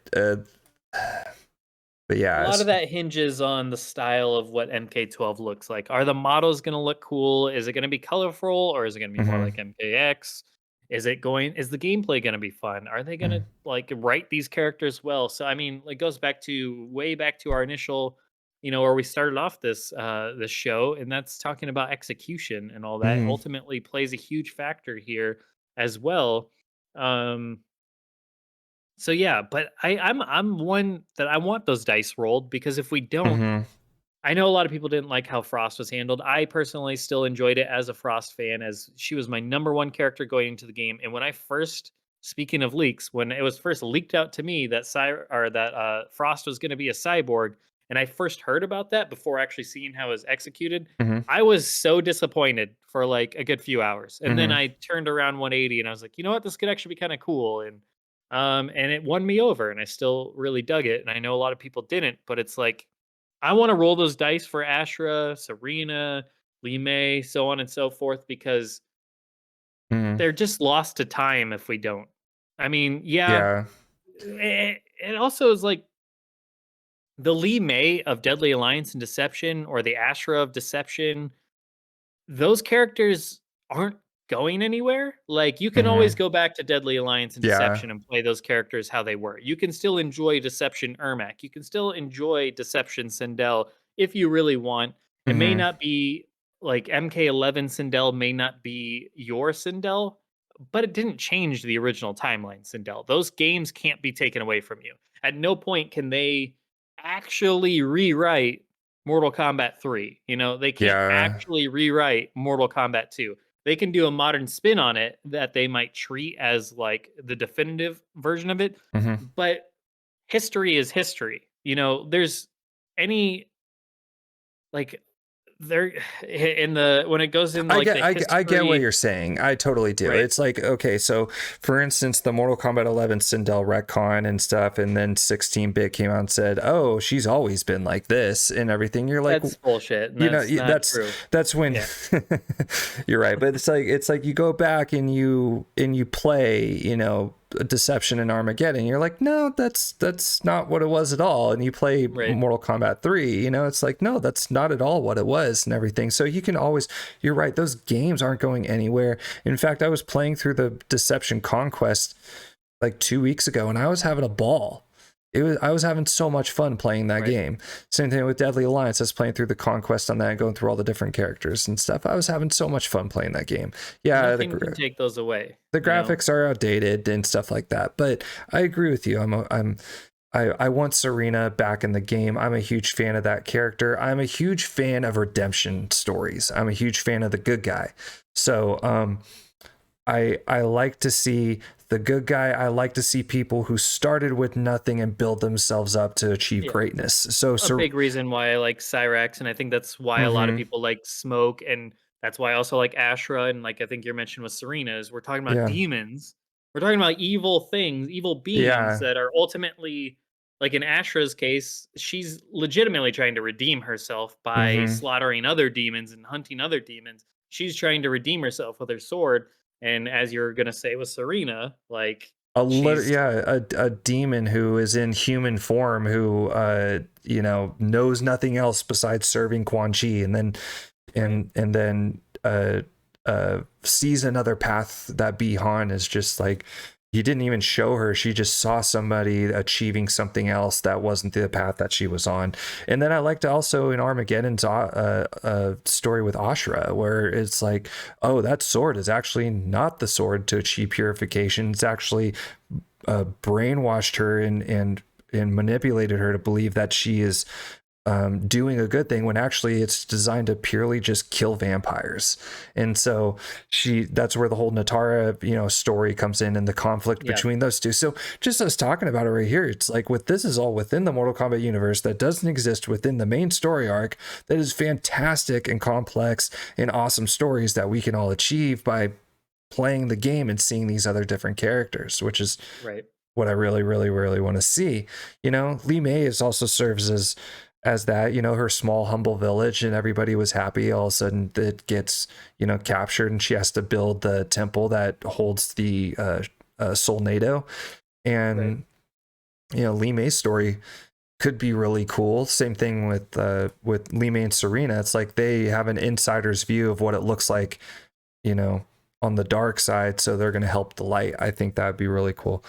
I I think Lee May is like a character that I know Temp would vehemently disagree, and I'm sure he's listening to this and because curious what I'm going to say. But like, he's Lee May's his favorite character, oh and yeah, yeah, well, I like Lee May a lot. Like, uh-huh, obviously, Temp's on another level. It's one of his favorites. She's probably like top 15 to me. To mm-hmm, me, she was one of the characters I played most in Deadly Alliance, right behind Frost and maybe Cyrax and Kenshi. I mean, I liked a lot of them, mm-hmm, but Lee May was a lot of fun, and I liked her character type. But what I was going to say is like you said it earlier, there's not a lot there for Lee May, like, already established. There's just not a lot of, like, design aspects. Her moveset was pretty basic ultimately. So mm-hmm. what I was gonna say is, like, unless they absolutely just completely missed the mark with her, I don't feel like she's such an established character aesthetically and design and, like, gameplay-wise Mm-hmm. that it would be really hard for it to, like, just completely mess up that character because I feel like she has almost God, and I hope I don't eat these words eventually, but, like, I feel like it's only up for her, like, as a No, character, like, that's her design yeah, and her gameplay in a modern game with their modern creativity and, like, the 2D environment instead of 3D and just the way movesets are these days, it's mm-hmm. no longer just 1 or 2 special moves or 3. like it was in the 3D era where it was just like the most basic of or whatever. Now in your normals and your combo strings, it's dripping with personality and Hmm. cool like specials, and every character is like different in that form. Like I think now is the time to strike with her. I mean, yeah, I would have loved to seen her in like 9 or whatever, but like 9 Hmm. was 1 through 3, so that probably was never going to happen. X was its own thing. I don't know if she would have been great in X because X was such like a I awful didn't game like to the look way at. she Like, looked. It was weird. well, It was nothing weird. looked good in that game. That's the thing is like Yeah. as fun as X was to play in certain Uh-huh. aspects, it was an eyesore to look at because it was just so dark and desaturated and Yeah. depressing. Everything, even the life bars, just didn't even want to bring color to the Hmm. situation. It was all white and black, and it's just like, Yeah. would people have been happy? Would Temp have been happy with Lee May in X? I don't know that that would have been the ideal, Yeah. like, that was before they even nailed character models, like, the faces and everything were still a bit rough and, Hmm. like, point is and with variations, they might have turned Lee May into something crazy with 3 variations to fill out with that character, I think they would have struggled. I think, Hmm. like, with 12, if we're resetting the table with gameplay and so on, now's the time to roll those dice with a lot of these characters because hopefully the color is going to be there, the style is going to be there. Hopefully they learned all their lessons from X and 11 to recapture, a better feeling game and more Hmm. fun, no more variations, so on and so forth.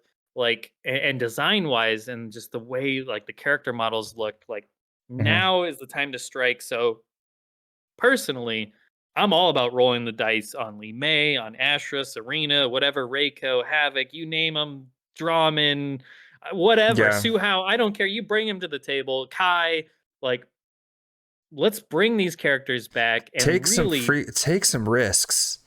let's Like, bring these characters yeah. back now and like let's Yeah. show them some like look at how awesome Fujin was in 11. Like that's what Hmm. we've been asking for. Like design And wise, he he turned looked out great. absolutely great. And Yeah. he looked He looked great. he looked Yeah. great. His gameplay seemed like a lot of fun. He's just Uh-huh. super stylish. He's like that was exactly what we've been wanting for this character for so long. So it's like if we can get that for these other characters, Kenshi's been awesome in the modern games. And Yeah. like in 9, he was a lot of fun. His design was really And cool. it's so open-ended too. That's the one Tanya thing. and X and Bo Raichao and X. Yeah, is I like how I agree, and I said that in my Lee May video because there's not a lot about her. You have nothing but open doors to expand on that character. Right. And same thing with the ending. With let's assume that the Liu Kang ending is canonical. Sure. That okay, we're doing Kung Lao. And Liu Kang's the fire god. If Liu Kang's fire god, Katana's going to be a god as well. Bring back Kai. Right. Absolutely. Make Kai the Kung Lao. Make Kung Lao the Liu Kang of the previous story, and you're opening up just like whole new stories, all Mhm. sorts of new stories, all sorts of new characters, all sorts of Yep. old characters and reinterpretations of those old characters, or like not too much reinterpretation, but you still want to recognize them. But Yeah, yeah. but like for Yeah, I instance, know what Lee you mean. May, like the only thing you can go on like off of is that like her bio card, Ed Boon said she was supposed to be the bombshell hot character with the provocative outfit and doing acrobatics. That's pretty much Lee May. See, And I disagree with that. I mean, that mhm, may be what Ed Boon said. Obviously, that's not your that was opinion, but like, I think that's the Deadly Alliance or Deception bio card, and okay. that's what her design was supposed to be. And I like the idea of the acrobatics and Oh, the everything. acrobatics, I agree 100%. I just meant more like when I think Lee May as a Uh character, huh.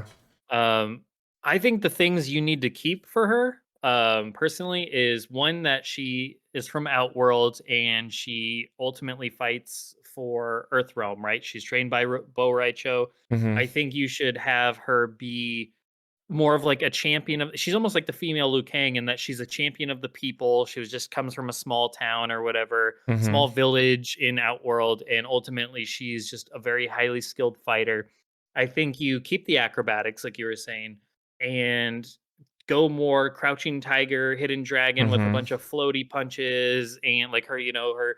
a bunch of fist things or whatever. Her Do like the bicycle floating. punch or whatever you want to call it. Yeah. Yeah, do like where she should be running up the opponent and like kicking them in the face while standing on their shoulder and doing all sorts of weird crap like that. Doing like, cool like floaty cartwheel stuff, Mm-hmm. kicks like that, and like do things that just defy physics and gravity, but that's that kung fu archetype. Mm-hmm. Do stuff like that and just make her like this badass Asian chick hero where it's Mm-hmm. like very Lucy Liu or Michelle Yao, like do that kung fu with her.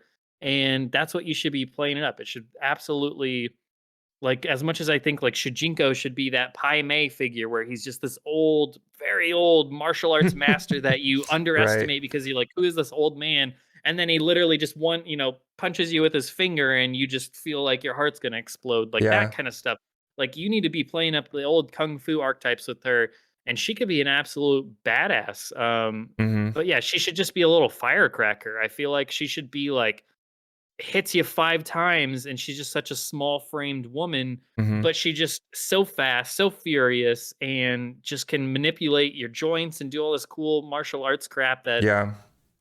everyone That's underestimates her, and exactly then what she's uh a badass. yeah, that's what exactly. I don't even think the underestimating thing, kind of like with Michelle Yao's character in Crouching Tiger, Hidden Dragon, was like Right. she was a recognized warrior.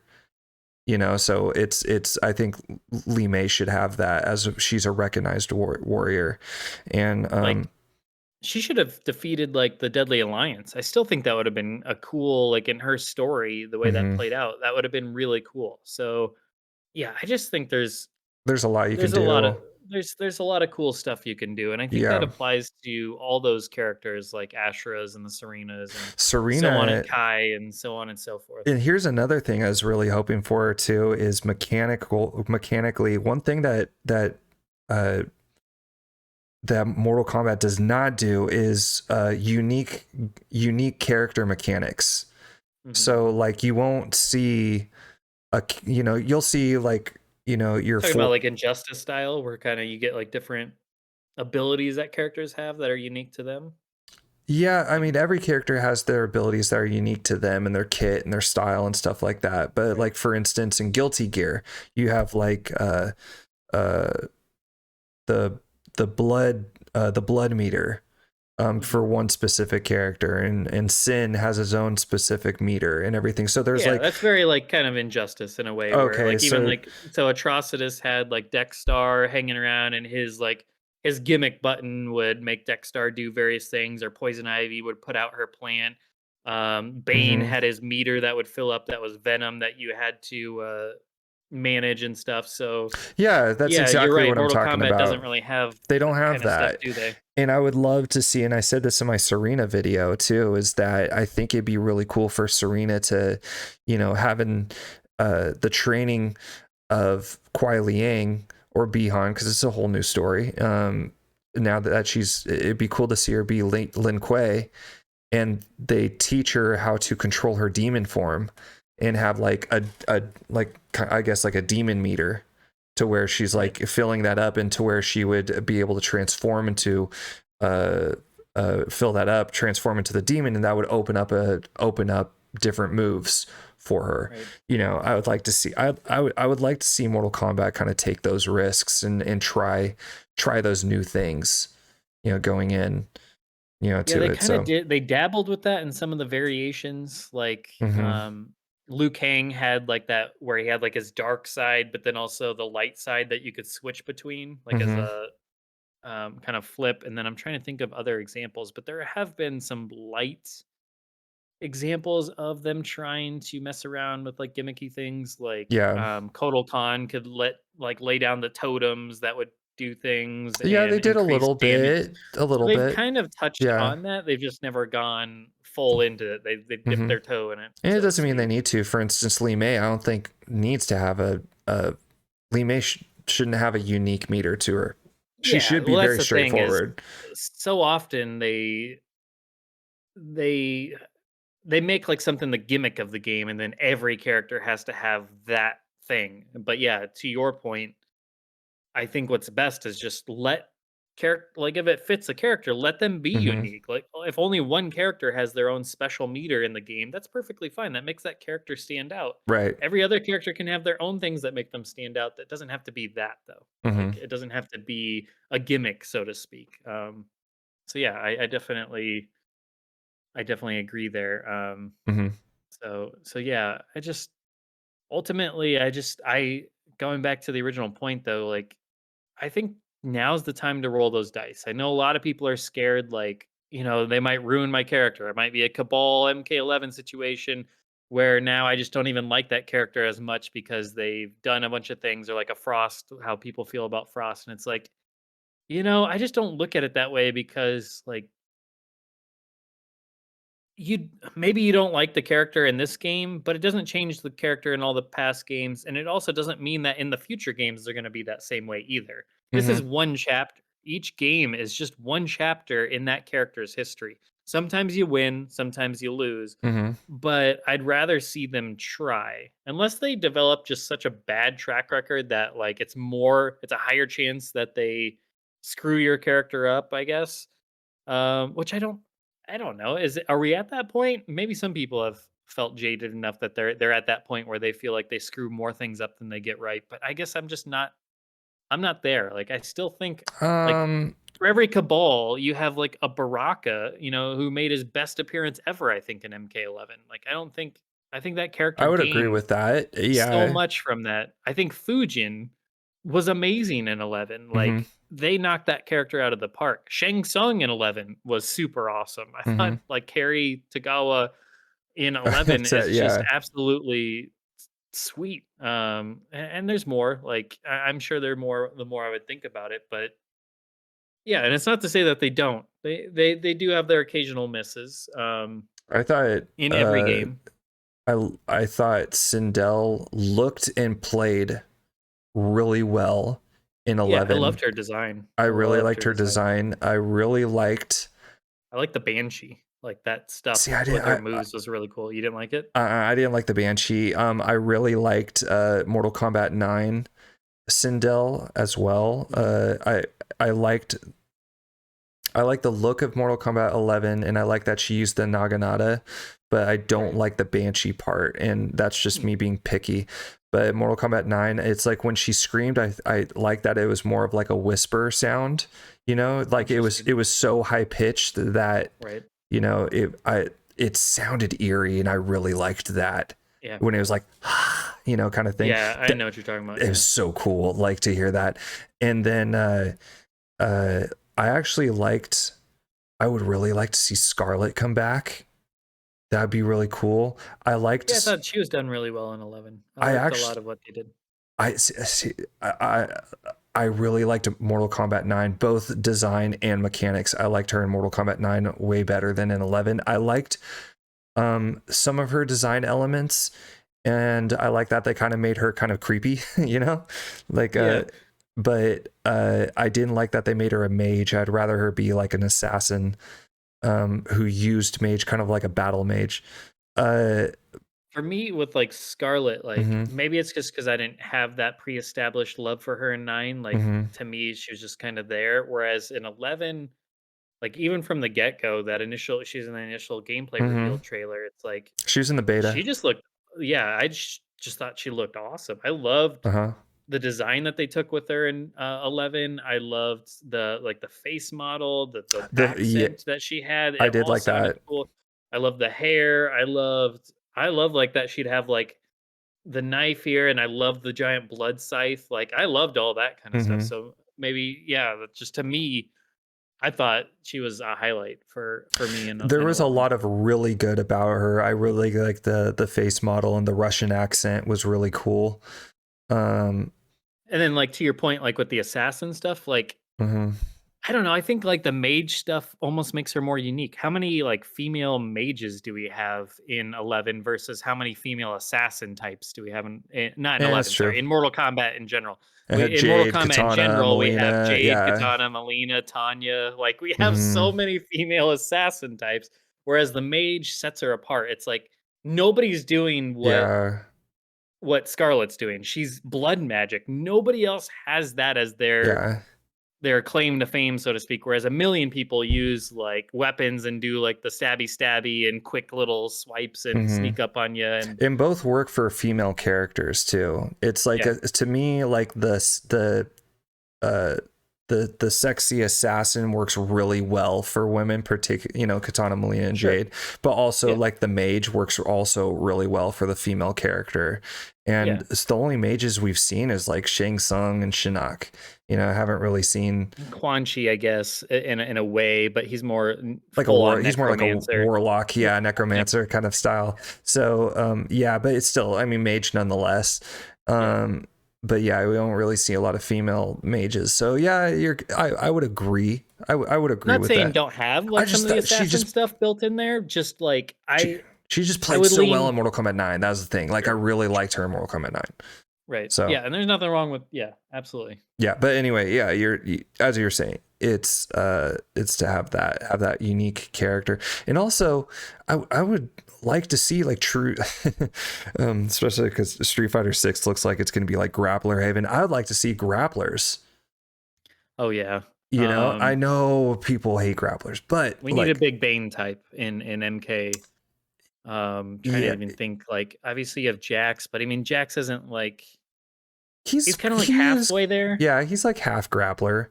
I Yeah, would I would say grappler brawler mix, but yeah, yeah, I I thought mean Natara just would be really cool as a grappler because she's a yeah, vampire. She has that to would be be able to, interesting. Yeah, and their to whole have, thing is to grab you and just start biting the crap out of you and suck your yeah, life away, basically. yeah, and then like my concept would to have her have a be a stance character as well, Hmm. but instead of like a stance in the way that Sonya Blade has been, she would have an aerial stance to where she would go in the air and her stance would be, she could either drop back down, she could dive towards you, she could do dive kick, she could do, like hold like, different stances to go from there. But also it's like you can combo from it. So you'd have like a BMB, and then if you did like a quick like up quarter, jump up quarter circle, uh whatever, quarter circle forward, two, and then you'd have to do two or three to go off of that stance. I thought it'd be kind of cool to have. So more like gameplay gimmicks. Mm-hmm. It's kind of and they kind of dabbled with that with some of the variations. Like I think back to like Jason and MKX would have that weird like where he comes up out of the grave like he's not dead. He gets that extra little bit of life after you defeated him. They have Devora had the something music. similar. Yeah. Yeah, Devora had something similar with the bug that would pop out and you play as the bug after Yeah. you would lose. So there's some of that. Trying to think what I was gonna say. Gosh, I lost it. What were you just saying? There was something that I was gonna comment on. So you do like a like a two Oh, like a a two fun one idea two I quarter thought. circle two for her stance, and then hit three and it would grab you, or you would two like 2-1-2 jump quarter circle forward two with a Yeah, three I dive thought of kick. Yeah. a fun idea for Natara that would be kind of cool as like a unique gameplay gimmick for her is what if there's like so if she gets in and actually gets to bite you and suck some of your blood out of you, suck some of your life away. So in D&D, I Like a don't know if you're buff. familiar. I can see where So, well, no, not quite. This is going to be much more radical. So basically, in all D right. and D, right? So if a vampire gets a hold of you, their whole thing is to lower your life. Right. In D&D, they lower your max life until they lower your max life down to where you're dead, you turn into a vampire. Okay. So what would be cool as a gimmick for Natara is give her a risk rewards situation where if she goes for a specific special that maybe is not easy to land, or I don't know how you get to it, or Mm-hmm. whatever the case, it's not easy to pull off. But if you can pull off this special that's risky and leaves her open, but if she lands it, Mm-hmm. she draws just a little bit of their life away. And that life does not come back. So when round 2 hits or the next round hits, Mm-hmm. their life bar maximum has now been decreased. So if you land this in round 1 or round 2 leading to round 3, whatever, Mm-hmm. for the rest of the fight, their max life bar has now been like blocked off a little bit. So now like round 2 you start your health at 95% instead of 100 if she managed to land that. That could be kind of interesting because then Yeah, it's I like could. I can't see that happening. I understand that it's a cool concept. I just don't see it happening. So, but be yeah, interesting. it'd be cool. But yeah, it kind of goes back to the whole roll of the dice thing, dude. It's like now's the time to take Right. some risks. You got a brand new game, brand new concept, brand new Right. storyline. You got a lot of new going on that can, you know, uh, there's a lot of things that you can do to call back the old audience and bring in the new audience. Oh yeah. This I mean, with too. these There's characters, I have a decent amount of faith because they've been yeah. putting a lot of homages with their characters. Like you cannot tell me that these You people have to. were not fans Yeah. of the original material.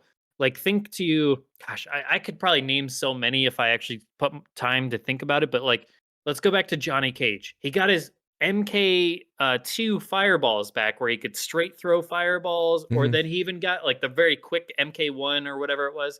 And Hmm. then he also got the MK2 ones where they would arc low and high. Hmm. So like that's cool. And then he got the triple uppercut as his fatality. He got the triple uppercut callback.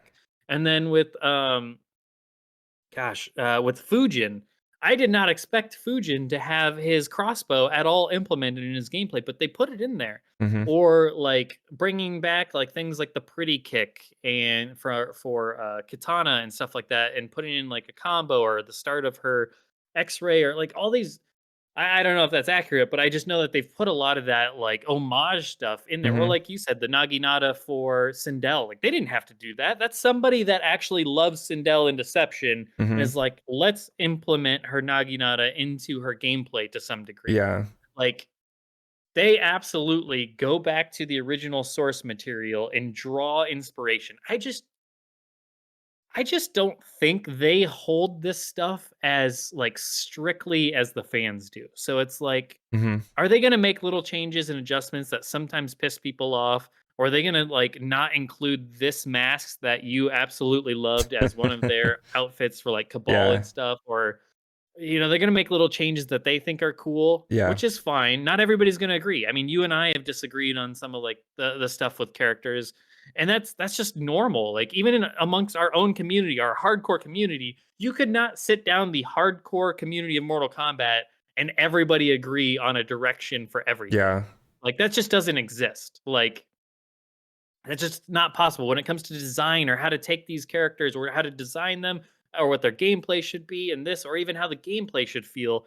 Nobody, not 100% is going to agree on a direction. That's Hmm. just life. So NRS is going to do their own thing, but you cannot tell me that they don't like show They think appreciation about and it. love Yeah. for the original stuff. They just want to do their own thing too. Like they kind of want to try and give us our cookies but also be able to have their own fun because they're the ones still putting Hmm. in the work. So like ultimately they got to be happy with what they're making. They don't want to just rehash the same stuff over and over. They don't want to give you MK3 Sub-Zero exactly down to a T. Hmm. They want to do something new and fresh with the character. They want to give them like the Chinese style hat and do like take some risks with Yeah. If them I or wanted to do play Mortal Kombat 3 Sub Zero, I'd just go play Mortal Kombat 3 and play as Sub right. Zero. Yeah.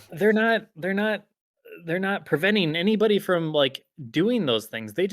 They have their own like desires to do that too. And is it always going to go well? No. It would if we were to design a Mortal Kombat game, if I was to sit down a Mortal Kombat game, Hmm.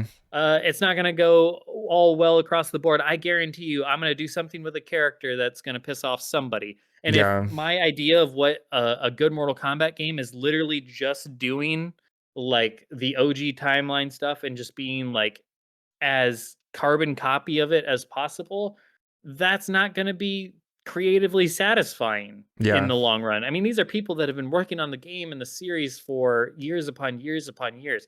If you can say one thing about Mortal Kombat over all these years, it is not a series that rests on its laurels in terms of like it always tries to innovate to a fault to some Hmm. degree, but one thing you can say to it is they always change they change the characters' designs up, they give you new attires, they give you new fresh gameplay.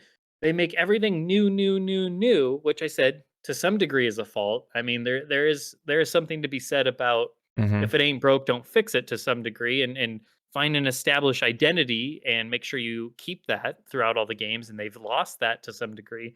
But ultimately, like, every Mortal Kombat feels like you're buying a whole new game. You're not Yeah. feeling like you're buying Mortal Kombat X.5 or 9.5 or 11.5. It's never felt like that to me. Hmm. It's always felt like a completely ground up new game. And that I appreciate as developers, because in a time like these days, it'd be so easy for them to just like Yeah, stick with what happened before it's and very different change than a few others. things. Because like if you go and play Street Fighter Third Strike and then go and play Street Fighter 5, you're going to find a lot of similarities in the game. Right. You know, versus like Mortal Kombat, if I was to go play Ultimate Mortal Kombat 3 and then I was going to play Mortal Kombat 11, yes, the Scorpions are not going to be the same at all. So I don't they're think any Mortal Kombat game plays just like, I mean, some of the 3D era, like from Deadly Alliance to Deception Deadly to Alliance and Armageddon, Deception are pretty similar. I those are mean, similar, but mhm, I mean, like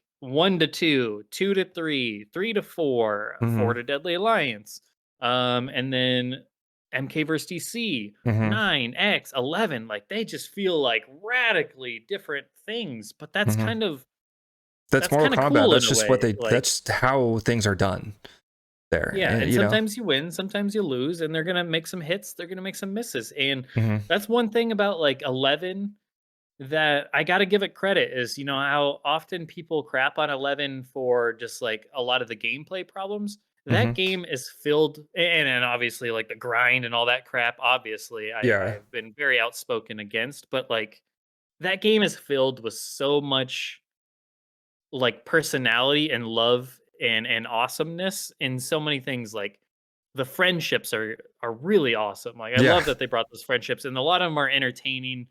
The designs, a lot of them are super cool looking. There are some Mhm, cool designs in there. There are some fun gameplay elements in there. So there are some sweet stages. There's just some cool moments in there mhm. that I just feel like get lost in all the other like focusing on the negativity. And that's just kind of, man, Yeah, I just and I blame. I don't blame. I hate blaming, but it's the community can be at a fault when it comes to that kind of stuff too, because it's like if you really take a look at it in the perspective that you just gave, and also like my friend, you know, Shinobi, original Shinobi, he's talked about how he loves Mortal Kombat 11, he loves the Sindel retcon.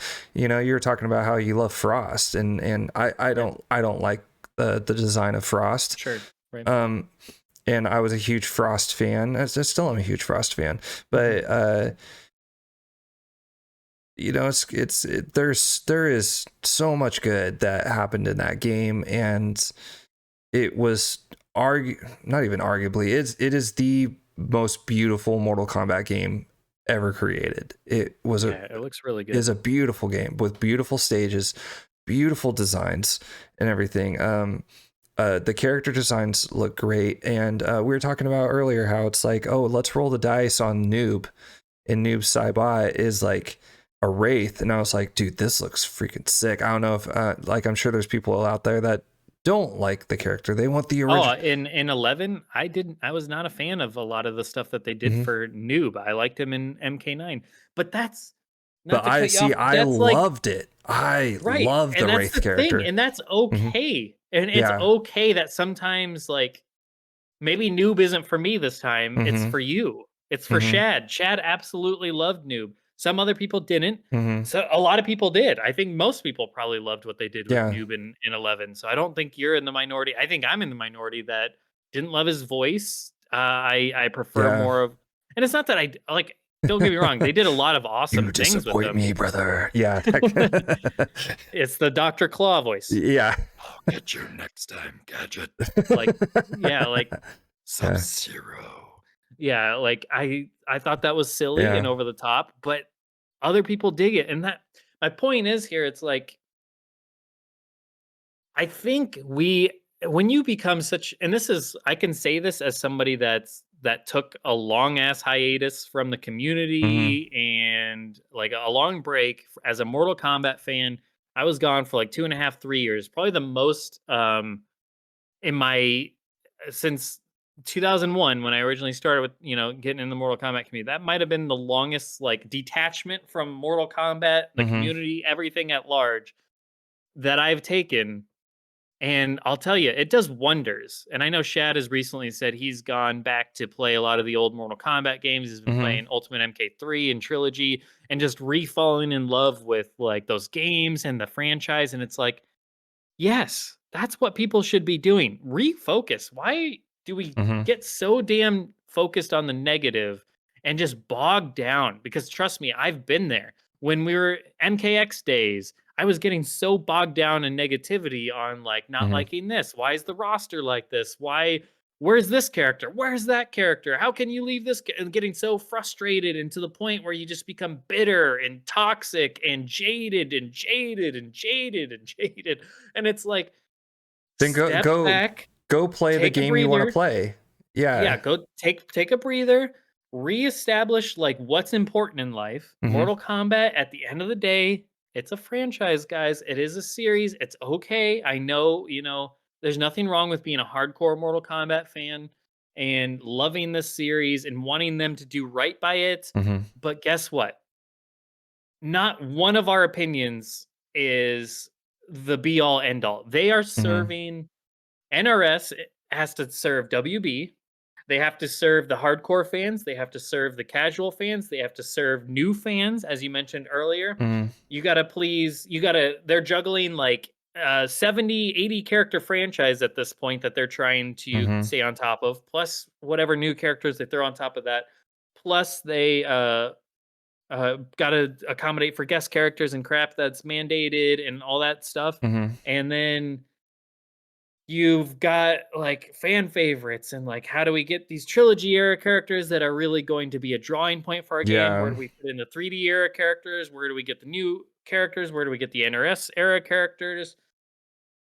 How do we please the story fans? But how do we please ourselves? How do we please like there are so many like things involved in game development that it is not as easy as this is what you do and Yeah. this is what you don't do. Like, no, Everything you there just are said, it's like, millions of opinions yeah, at play here, and it's not easy. It is not as easy as you yeah. make it. Now, does that excuse bad writing or anything? No. Could they could the writing be better or pay more attention to like characters' source and like actually make sense and be cohesive? Mm-hmm. Absolutely. There can always be improvements across the board. The gameplay could be better, the characters could be better, the writing could be better, this could be better. Mm-hmm. That's all perfect. The side modes could be better. I'd love to get tagged back and all this, and I would love less of a grind. And trust me, there's nothing wrong with Yeah. critiquing, and I don't want my I like would rants to personally, be I would like love for tag to be just implemented as a normal part of the game.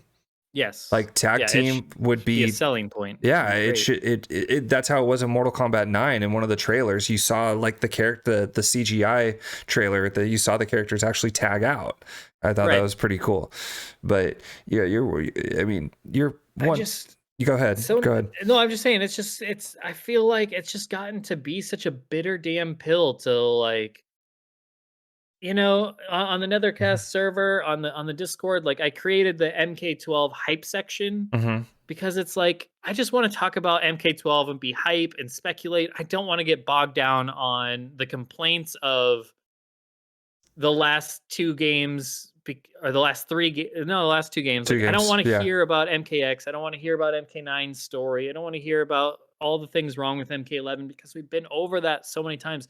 I am a very like generally I'm a very positive minded person. Like even with things I dislike, I usually try and focus on the silver lining aspects that I did like. And Mm-hmm. I think that's why I was able to do such a 180 on Frost so quickly is like, this isn't the route I would have taken, but this is kind of cool or that's kind of Mm-hmm. cool. I kind of dig this, I kind of dig that. Like, I can usually spin myself into focusing more on the positive than on the negative. Mm-hmm. And it's like I just feel like as a community, it's so easy to just get so wrapped up in the things Yeah. in the bad things and the negativity and focus on what was wrong and like really drive that home to the point where it's like if you're a positive minded person, it can be draining to be around. Like And it's there's a it's content tough. creators out there that, such as me and yourself, by the way, it's like subscribe to me and subscribe to Nethercast, because there are people out there with positive mindsets, such as you and myself. There's Mr. Aquaman, there's MF Slayer, there's Ketchup and mustard. Ketchup They're and mustard. very positive-minded people. Yeah, exactly. It's like if you like to be a little bit more critical, sure. There's nothing wrong with that. No, not at all. Not at all. Like Brusque Poet is extremely critical, and he can, and he's probably he can also be positive. He too. can be, yeah, he can be negative. He's all over the place with that. It all depends on the context. And then there's True Underdog, he's just the same thing. He's kind of all over the place with that. And then there's the educators like Rooflemonger. So I mean, there's all sorts of different content creators. And if you want to be surrounded like with positive people, then subscribe and listen to those kinds of people. But the negative aspects of where it's like, okay, for instance, Mortal Kombat 11, as a whole, the game was 50-50 for me. The gameplay mechanics, not a huge fan, but it's like, I was excited to see Nightwolf back in the game. Right. Okay. 'Cause I'm a Katana main. That's what I've always came in, is Katana. And but Katana Prime, that's another one. Katana Prime, he's a very positive content creator. But there was a lot of good about Katana that I really, really liked, and also a little bit of bad that I didn't like in her mechanics, but I still found the good in it. And same thing with, I wasn't a huge fan of Nightwolf's design, but his mechanics were amazing. I loved playing as Nightwolf. In 11? In 11. And I really liked Katana both mechanically and design better in 9 and X. Sure. But X Katana was my favorite. Yeah, she was super fun. Melina was one of my favorites in X. I really did not like her in 11, but just because at the very, very end they decided to release Melina, and I didn't like, I didn't like the way she both designed and mechanics. I didn't like, but that didn't mean I was like, oh, okay, they finally bring back Melina, and but her design is crap and her mechanics are crap. That doesn't mean the entire Mortal Kombat 11 is a piece of crap game, because that one character that so. And that's like to go further with it. It's like, there's nothing wrong with being critical of something. Absolutely. Like, it's not that there's nothing even wrong with it. I welcome it. Like, a healthy balance of everything is absolutely essential. Like, everything in a happy medium. Like, you should you should be able to critique. You should offer constructive criticism. You should be able to point out the faults. You should be able to point out the positives and have a balanced view on, here's the pros, here's the cons. My only point in all of that is, like, for God's sakes, people, let's not dwell on the negativity. Let's not dwell in the things that we dislike. Let's not dwell in that. Let's dwell on the things we like. I feel like that makes you a happier person, because everybody I know that dwells on the negative aspects of Mortal Kombat and dwells on just like what all the things that are going wrong with each game, they come off as very miserable people, like, in general. Like, they just come off as very unhappy and pissed off, and just are already at like stage 9 of 10 of just losing their shit on just like it's frustration over everything. And it's like, you can't live in that mindset. I love this. I love this video. It's like, it's one of those like TED Talk type things, but it's like, and I kind of live by this attitude, is like, well, there's two things. There's one is like, you are the sum of the 5 people that you surround yourself with. I like that mentality, because, or that saying, because it's so true. I find myself, when I am around community, like in the Mortal Kombat community, if I'm around people that are ultimately very critical and negative all the time, or the majority of the time over things, I myself get pulled down into that too, and I'll start becoming more critical. I'll start becoming more negative and frustrated and irritated and pissed off and more outspoken about, how could you do this and that, and like so on. And it becomes almost like all consuming, to where I am no longer happy with the franchise, and just so like I no longer have my perspective of a casual audience. I have no longer have my perspective of like any I become so jaded into that. So it's like that is what I absolutely think you should get away from. So if you're around just all negative people, get out of there, find some positivity. And Yeah. I absolutely try to be that guy in the community to that like hypes up and the hype and the fun aspects of Mortal Kombat because I think you need that. It's the same like if you ever notice like if your five closest friends don't work and you're the only one that does work, you almost like want to get lazier and like, oh, I don't want to Hmm. work anymore because none of my friends work. Whereas if all your friends are hardworking Hmm. people, you then become like more motivated to rise up to that level too. So I think there's a lot Yeah, that goes to that. I've heard that similar in like a lot of people who like to build wealth and success and stuff like that. They're like they're always like ditch your unemployed friends and surround yourself with people who are uh Driven and yeah. wealthier and more successful than you, which is something I have done in the past like 2 years. Not It's similar yeah, to like yeah. competitive gaming, right? If you're in Hmm. a fighting game sense, you want to play with people that are a little bit better than you. If Hmm. you're playing with all people that are worse than you're never going to get better, right? Yeah. So that's like logistically, that's also true. Hmm. I know I get a I lot better playing like temp and down four, who give a big challenge to me hmm more so than I did when I was growing up playing against my friends who none of them like I would be the top dog in that group basically because none of yeah. them were fighting game fans for the most part. So it's like when I would play, it's like I would be the guy that would just keep winning. And it's like I never got better though. So when I faced like a temp or down four that actually knew what they were doing and could hmm combo, I'd get absolutely obliterated until I started playing with them more regularly and learning more.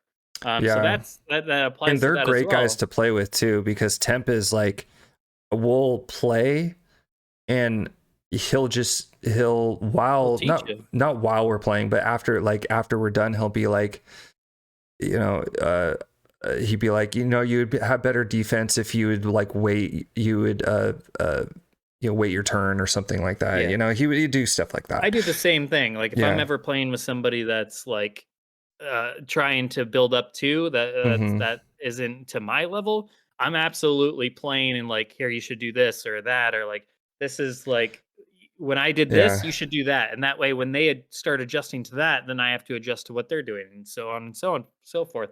Yeah. But the other thing I was gonna mention is like one video that I thought was really great was when it comes to positive thinking. It's like when you constantly if you find yourself to be somebody that easily like your immediate go-to is negative thoughts, Hmm. there's a reason for that. It's because you've trained your body to make that the easiest path forward. Hmm. It's your default setting, Hmm. basically. How you get out of that is stop yourself. Basically, when you go to think about something, or react to something or whatever. Maybe you Hmm. watch MK12's story mode for the first time and all of a sudden all these negative thoughts start flooding about what you didn't like or whatever. Hmm.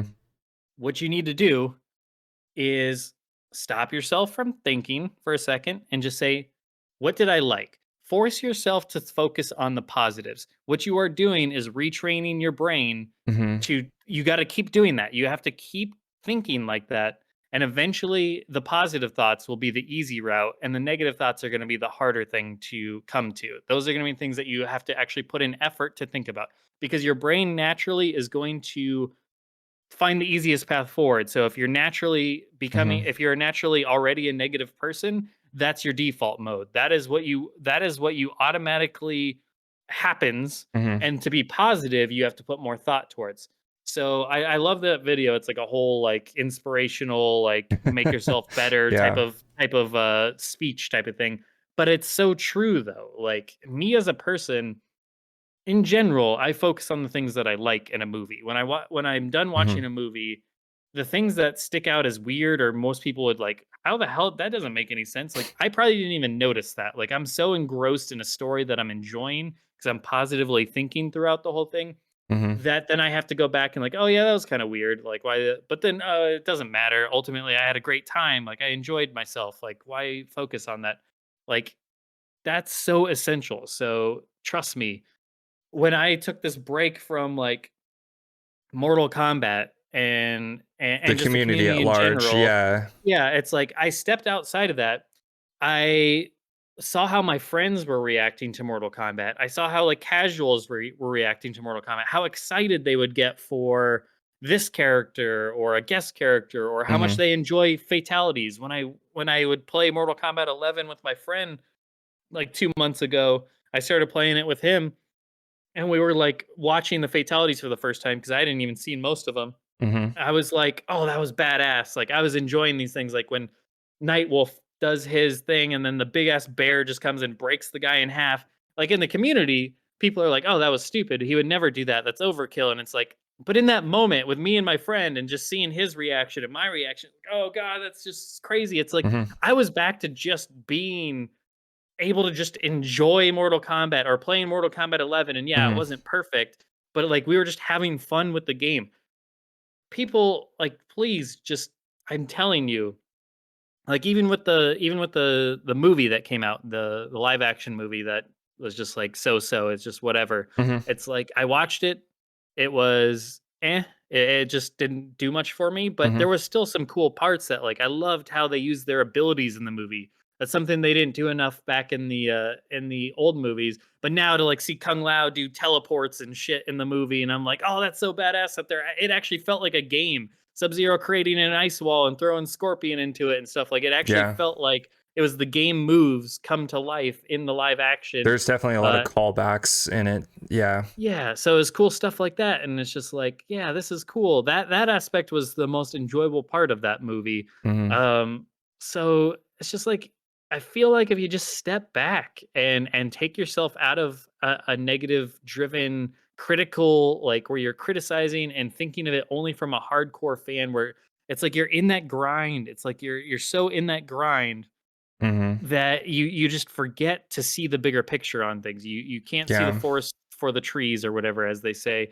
So you're so in there that until you remove yourself and then come back, like Shad was doing with like playing the old games, like that I think reestablishes your love for these characters, this franchise, and it's like it allows you to just enjoy things a bit more and not jump to just the criticisms and the issues that they're having. I absolutely think there's a place to say those so that Mhm. way NRS learns. I'm not saying be all positive and don't ever like criticize the game for anything. Like, no, you need that criticism. That criticism Yeah. needs to exist. They need to know, don't make MK12 a grind fest. Don't the gameplay aspects like Temp mentions and stuff, like don't do X, Y, and Z because it hurts the gameplay and how that goes. Mhm. But it's like they need that criticism, but once you've said that criticism, it's okay to move on.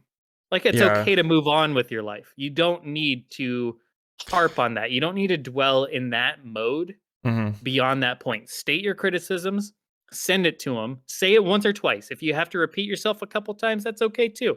There's nothing wrong with Within criticizing. context, I mean, Yeah. you don't need to write, Melina, bring back Melina when Ed Boon is doing a rest in peace Oh yeah, prince, yeah. to the other Respect and guy. Respect and maturity maturity. But is a as huge as factor far in as all of this. the criticisms goes, like I like Temp's thing was he said I have my fishing poles packed in the car. Basically he's saying like, if Mortal Kombat 12 isn't good and I don't enjoy it, I have 9 other games to play. It's like what Shad's going through Yeah. right now. He's like, well, I'm going back and playing the old games.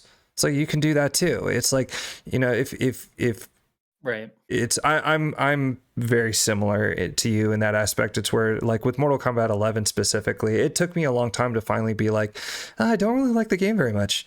There's a lot of good about it, but it took me a long time to finally just be like, I'm trying to find all the good. And if you tried to find the good in the game and you just couldn't, that's fine. Yeah, absolutely. Go play a As long different as game. Go play and one of the older ones, whatever. Doesn't matter. But I didn't like the game because of X, Y, and Z. Okay. And I state my case and move on. You know? for Temp though, like I feel Yeah. like Temp is like, unfortunately, I feel like he's more like a product of what happens when you hold your feet to those fire for too long. Because his, Yeah. when you say I have my fishing poles packed, if it doesn't end up good, then that's okay. I got 9 other games to play.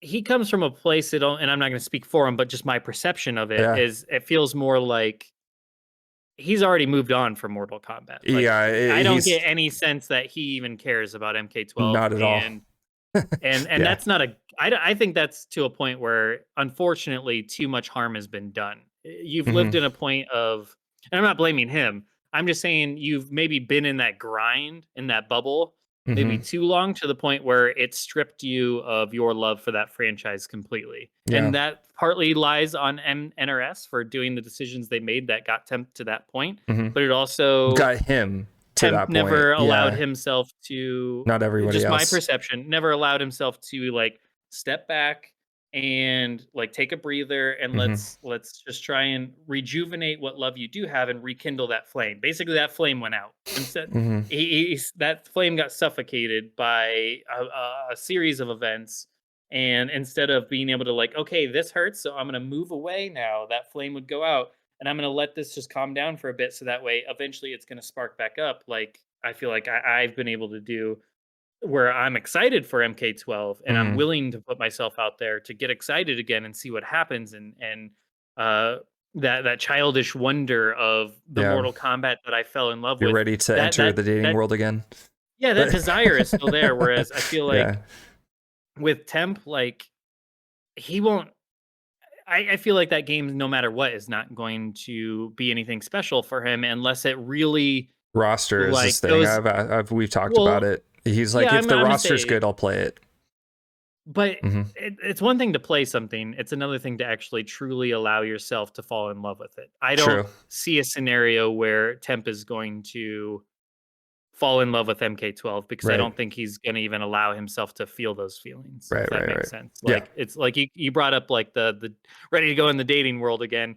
It's like if you were to say, "Well, I'm ready to go in the dating world again," and you go out on a date but you're very withdrawn emotionally, I Hmm. don't think you're going to allow yourself to even find the right person even if you did because you're not going to allow yourself to feel a connection. Your wall is already up. Yeah. You're in defensive mode. Yeah. And I feel like I've been Temp hurt is too many already in times. yeah, Yeah. exactly. I feel Hmm. like Temp's already in defensive mode when he goes into MK12.